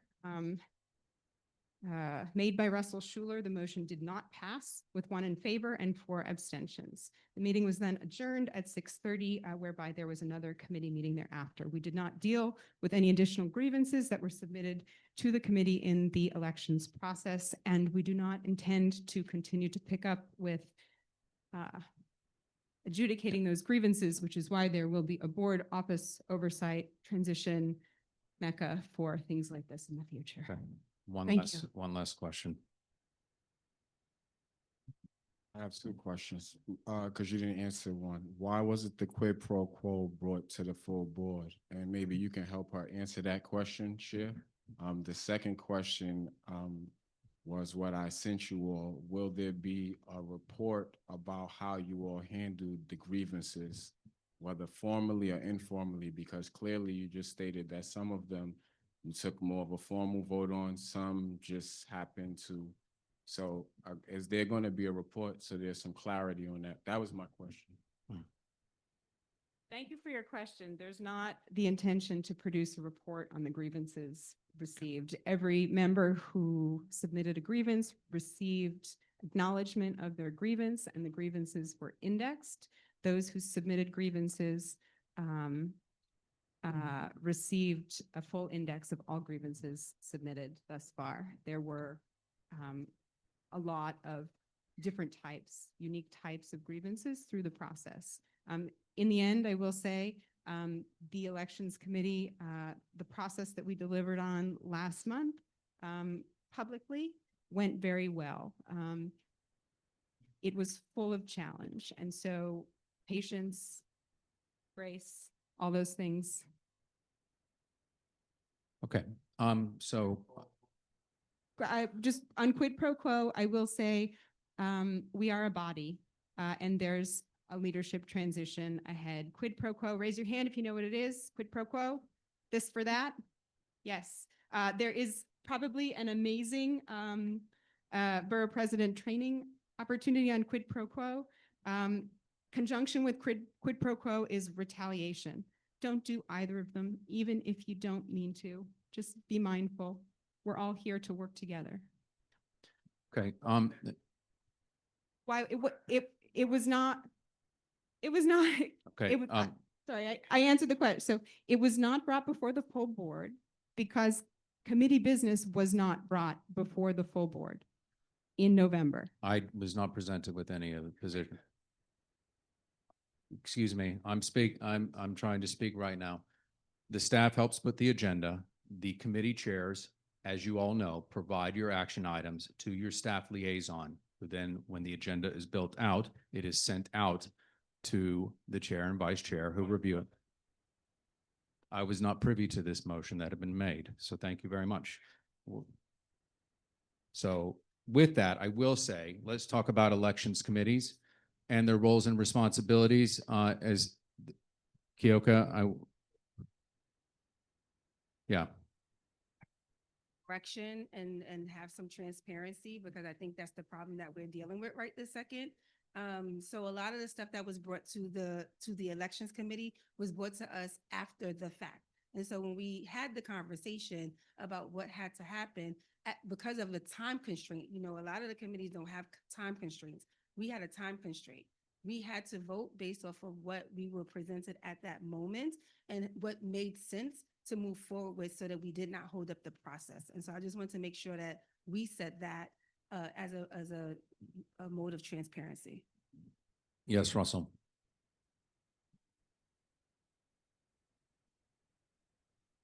I was the vice chair of the committee. I brought up the vote of no confidence. Board needs to know that this committee worked succinctly together when we could. Many of the grievances that were brought to the table were not discussed as a board, as a committee. Decisions were made unilaterally. Many of them. There were some things that were going on beyond our understanding. And to be fair about it, that's why board voted no confidence. I actually caught the committee off guard by saying that. We have a committee that, as a board, when it's time to make these harsh decisions, we tend to be more human than practical, and things don't go over well. I took that stand.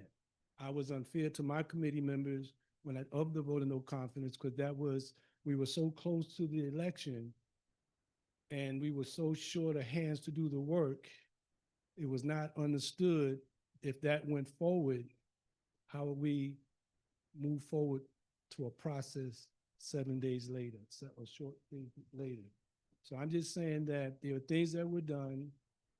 I don't believe, in my recollection, how that's stated by this brother here, that we did pass a resolution for quid pro quo. There were suggestions and recommendations. Wait. Excuse me.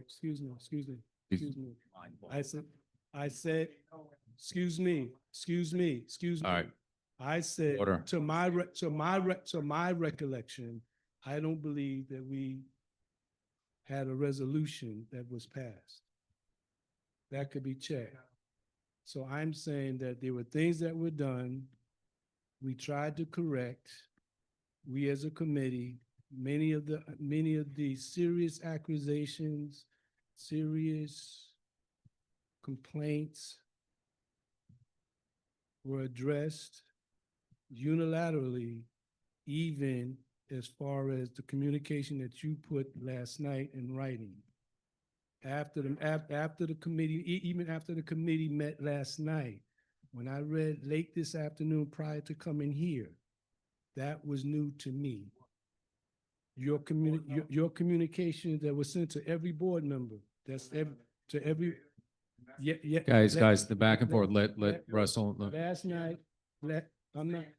Last night, I'm talking about full board members, the email that I read this afternoon was addressed to each board member about what happened last night at our mid-committee meeting. I'm addressing now that communication even went beyond us, the committee, between the parties that are concerned.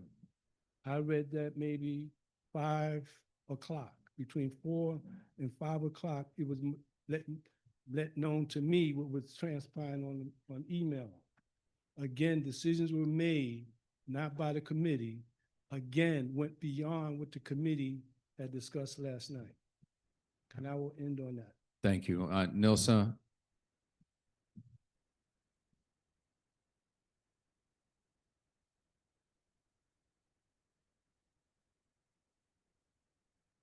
Community Board 11.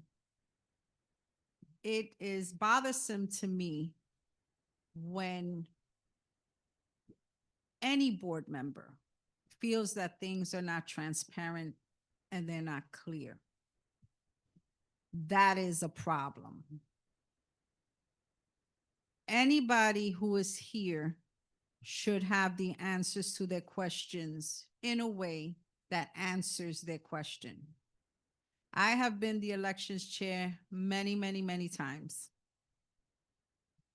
Thank you, honey. And what I'm going to now task the board oversight committee is to take into account what has been brought up here, the concerns of board members and concerns of candidates, and to debrief and put it in such a way that when we go into our next election, which I won't be here to help you with, so we need to anticipate now, right? Like what we would like to see as a fair election in everyone's mind, right? So that there are no questions and that we all know the proper way to help advise the committee, because elections are not easy. They are not easy. I've been always lucky to have a good team. That's why there's so many of them. Thank you, Candy, for shaking your head.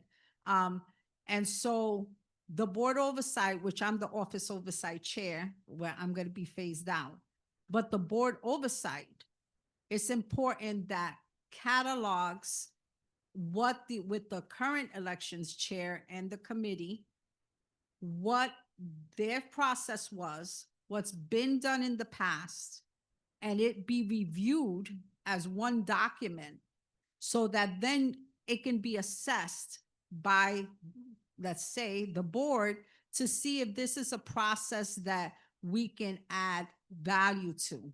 Because no one should ever walk away with questions that they don't feel they're getting answered.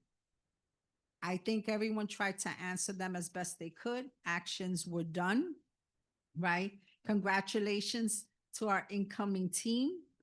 But we all gonna have to take a part of making sure that the transition is successful and that we actually make sure that the next election goes as seamless as possible. That was all I wanted to say. I want to thank you all for the help you've given me in the past and the help you gave this time. I want to thank the elections committee for their work. I want to thank the candidates who stepped up, because it's never easy being a candidate. And my congratulations to all of you who ran a good race. Thank you, Nelson. Yes, Jessica.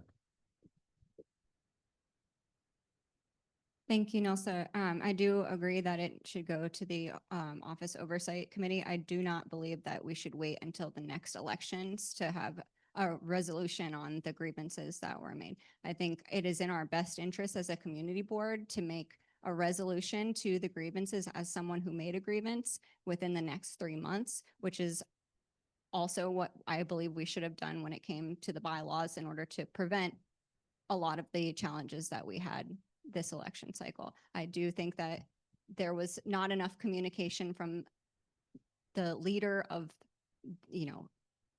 the creation of this committee and the relationship of how decisions were made. And there just needs to, this cannot be allowed to happen. Thanks. Because we are getting close to 9 o'clock.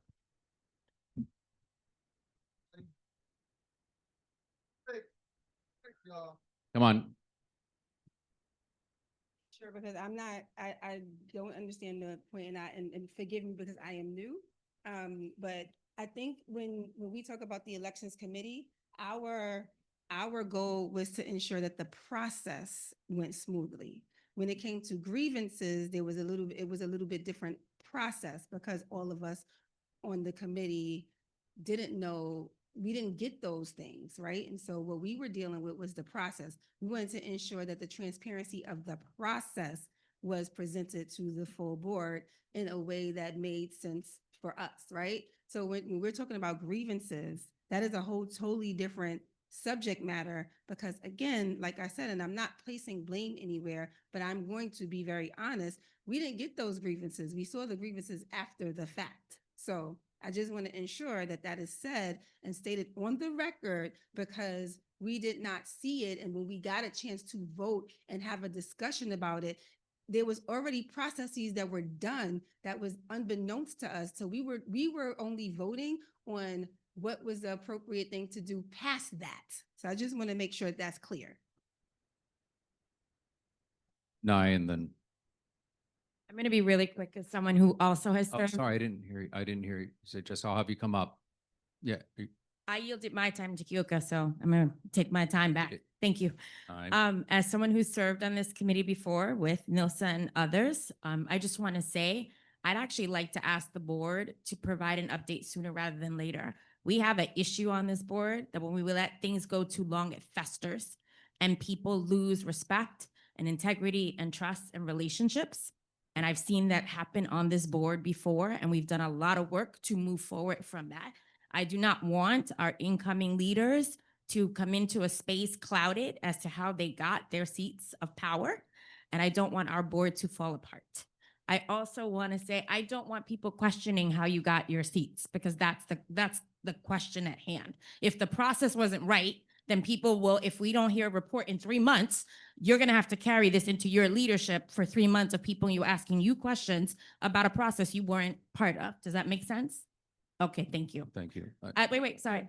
As such, I'd like to also call out that I know it's very hard for the staff, but the timing, because I went and listened to those meetings, was very hard for the work to be done for that committee because they were meeting right before another committee had to use the space. So they did not have, in my opinion, as a board member, full time. And I know that that is very hard for the staff, and I want to thank the staff for their work. But I think that we also may need to look at in oversight, how can we schedule that at a time where that committee, A, has a checklist to follow because there's precedent on how it should occur, but also that they are not constrained by the time so that if there is a grievance, if there is something that requires more conversation, they're not running butt up against another committee that needs that time and space. And I know that that will be tricky for our calendar, but we have a little bit of time before the next elections comes in order to try to solve for that. Thank you. Thank you, Naya. Angel? Hello. Yeah, I've been here for a little bit, seen a number of these elections. This was by far the most poorly run election in the entire time that I've been working for you all. I say that not to cast an aspersion. I say that to say it did not have to be this way. Every other election, and I've seen candidates at each other's throats in the past, and the elections process went fine. And the meetings leading up to the election went fine. And the candidate forum went fine. And these were candidates that despised each other. And it was fine. A number of things happened this time. I'm not going to waste my oxygen talking about them. I think this is an opportunity to learn. The one thing that I wanted to say, to Nai's point about scheduling, that's when the committee asked, they were trying to squeeze a meeting in. So that's the only reason it was behind before another meeting. As it relates to grievances, both grievances brought to the committee and grievances brought from this process outside to other bodies. I'm not a party to any of these grievances, but I'm an observer and I'm made aware of them.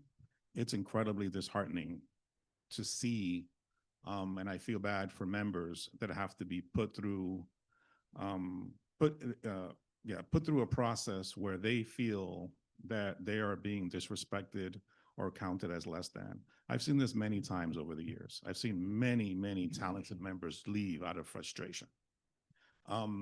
And it doesn't have to be this way. There's already a manual for how to do elections. We've done it every single time.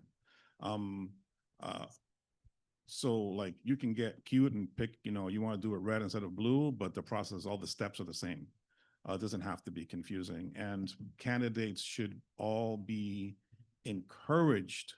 Members should all be encouraged to put themselves forward as candidates, and candidates should all be encouraged to participate in the process and come out the end, whether they win or lose, satisfied that the process was not in any way colored against them.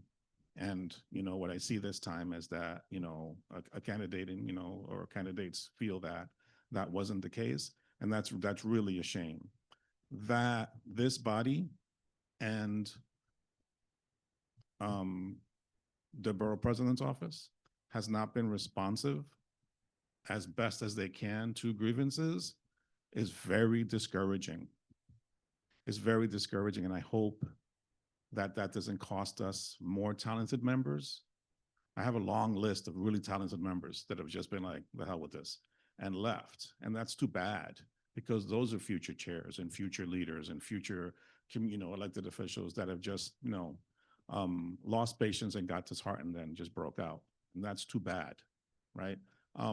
So, I encourage the body not to tear itself apart, but to, instead of, for sake of just going, getting along, going along to get along, instead of that, just actually look at it, have the, maybe a little bit uncomfortable conversation, but it doesn't have to be at the end of the world. And, look to do better going forward so that the participants on the board and the candidates and those that are voting all feel that, okay, we did this the right way and we move on, instead of there being these continued hanging chads and frustration out of an election that happened a month ago, right? This shouldn't be the case. So for your all sakes and for those that succeed you's sake, try to make this, a bit better. It doesn't have to be the way that it just happened. We can learn from these things. And then hopefully the next time it's a lot smoother. But it's better if we're honest about our mistakes and we're honest about where things were just done wrong, whether by mistake or whether on purpose. There should be responsiveness to grievances, both the ones that were issued internally and those that have been made known to external bodies such as the Borough President's Office. The Borough President's Office should respond to you. They appoint you. They have a responsibility to you to say, hey, I received your complaint, I looked it over, and then they can land wherever they're going to land. But there should be an acknowledgement. There's the respect there that this body gives to that office, as exemplified by the applause you gave that borough president an hour ago. That's respect. The respect should go both ways. So when you reach out, there should be a response. When it's a grievance, something really serious, that should be responded to, acknowledged. We received this. We read it over. They don't have to agree or disagree, but there should be respect. And that's not me throwing the borough president under the bus. That's me saying straight up, you're going to respect me because I respect you. And it's the only, I don't deserve anything less, and neither do you. So if you're not going to, as a community board, stand up and say, we will be respected, then you will be disrespected. So as I always say, I'd speak to, hopefully in a way that's to your benefit, that makes it better for you guys to do your jobs. That's my full intent. But, to see members being disregarded, the body being disregarded, It's very disheartening and it's discouraging and just being like, oh, it's okay, it's fine, this person's a troublemaker. No, not a troublemaker. Not a troublemaker. This is a person that was offended and spoke up and say, hey, what's going on? That's not a troublemaker. We've seen troublemakers. There's troublemakers in all kinds of public meetings that tear meetings down. Nothing else happens. Everybody runs for the gates. We don't have that here. We don't have security guards here. We've never had that in my time here. That's not the way we throw down. So, to say that, oh, this person's, causing trouble, I'm like, that's unfair. Just because they spoke up for themselves does not mean that they're a troublemaker. Thank you for any more comments. Nilsa, one last one. I got to move things along. Thank you.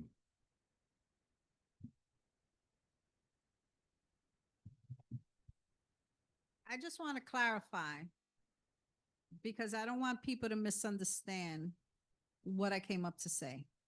There were questions about the process of the elections, not because something was done underhandedly, not because someone didn't win with most votes. There was an election. People here voted for candidates. The candidate with the most votes won. And that's how it's always been. That hasn't changed. What changed was that there was questions about the process. Everyone got the same amount of minutes to talk. Some of us talked more, some of us talked less, and I say us as a body, right? So I don't want anyone here to think that something was done to skew an election, because that's not what that happened here. An election was done just like it's always been done. We had a candidates forum that was done. Did each candidate have enough time for their candidacy? That's a question for the next elections committee to come up with. We were fortunate. We had candidates who came up. We had good candidates who came up, and not everyone could win. And we got the winners tonight. But there were questions that should have been answered. Questions were submitted, and we still don't have a response. And what happens, as Angel said, when you don't have a response from the people who can most give you that response, then it adds to more questions. And what I'd like to say is we are one of 59 community boards, but we are one of 12. And the way questions, every community board has elections. And the way questions aren't answered regarding, let's say this one, can carry over to an election somewhere else. So it's important that we get the answers so that everyone is on the same page. I'd like to congratulate all the candidates. I look forward to working with our incoming chair, our vice chair, our treasurer, and our secretary. And I look forward to working with Pastor Isaac Scott, because he is a worthwhile, good member of this board, just like I would have worked. I love working with Asher and Anne Marie and anybody else who's willing to stand up. So again, I want to thank you. I don't want you to think that something underhanded happened here, because that's not what happened here. What happened is there was a question of process and questions of other things, and that we're just pending the Manhattan Borough President to answer. Thank you. Okay. Yeah.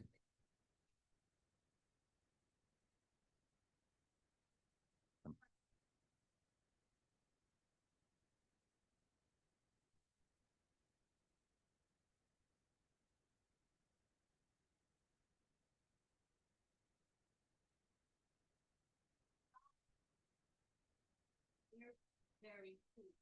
If I heard someone say like in 3 months or in a couple months, I'm saying, oh, wait, Okay. Thank you. All right. One thing I'll make a comment, we do have executive on Thursday. We will be dealing with a license issue. We will probably address this and talk about this, but I will, yes, Jessica Morris.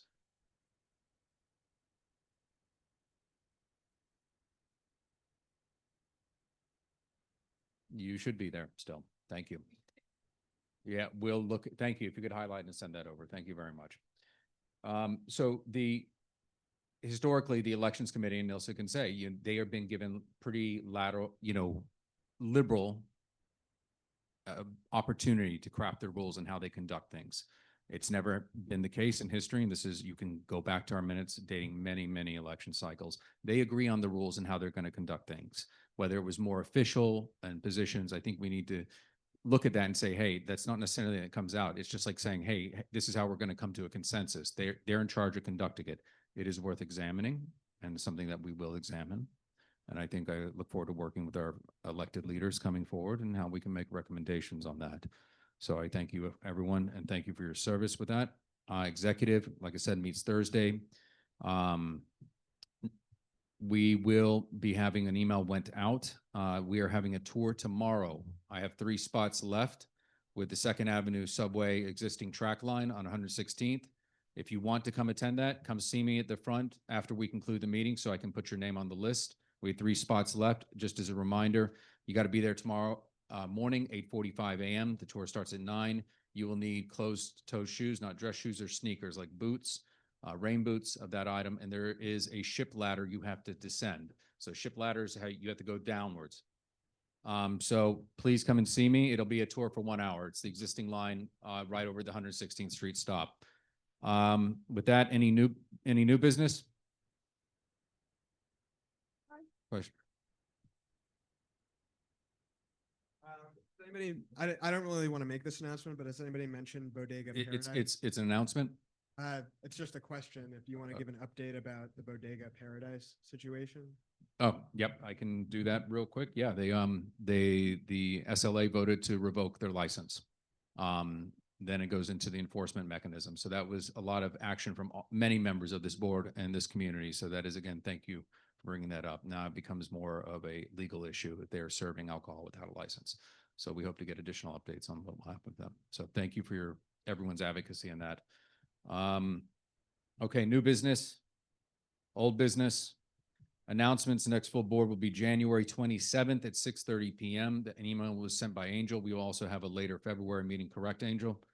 Okay, so please check everything else, and then we return back to our 3rd Tuesday. And with that, we'll call the roll. Yes, thank you. So January 27th, mark your calendars, and February 24th, also mark your calendar. Okay, Jose Altamirano, thank you. Fernando Alvarez, thank you. Marcel Bondima, absent. Amden Brija, Marie Charles, absent. Leslie Colon, thank you. Carlos Diaz, all right, okay. This is Zoom. Rosa Diaz is myself. Jessica Elliott. Jessica? Oh, there. David Giordano is absent. Ada Giseri. Thank you. James Gray. Thank you. John Green. Here, happy holidays. Thank you. Chancellor Greg. Thank you. Pascal Hanu. Absent. Wanda Hopkins. Absent. Kioka Jackson. Thank you. Christina Johnson. Thank you. Jewel Jones. Thank you. James Kim. Present. Thank you. Sage Mason. Thank you. Malik McCulloch. Thank you. Robin Maginty. Absent. Jennifer Mayer. Thank you. Jessica Morris. Thank you. Neil Saurama. Thank you. Beverly Pabon. Samantha Pedreiro. Thank you. Carlin Percy. Absent. Tania Phelps. Marina Phillips. Thank you. Valerie Ponti. Thank you. Asher Rodriguez. Asher. Sorry, I'm still here. Thank you. Don Sanders. Here. Thank you. Xavier Santiago. Janelle Satija. Isaac Scott. Sorry, I didn't hear you. Russell Scholler. Thank you. Loretta So. Thank you. Derek Stampone. Vincent Torres. Amarie Vasquez. Absent. Jason Villanueva is absent. Candy Bibes Vasquez. Thank you. Nye Whitaker. Thank you. Agatha White. Present. Thank you. Michelle Wilshire Clement. Thank you. Jason Wu. Thank you. Okay, we've been given a little bit of grace in staying here, so please get some food. Try not to make a mess, everyone. And because they have to clean up too. So thank you. Happy holidays.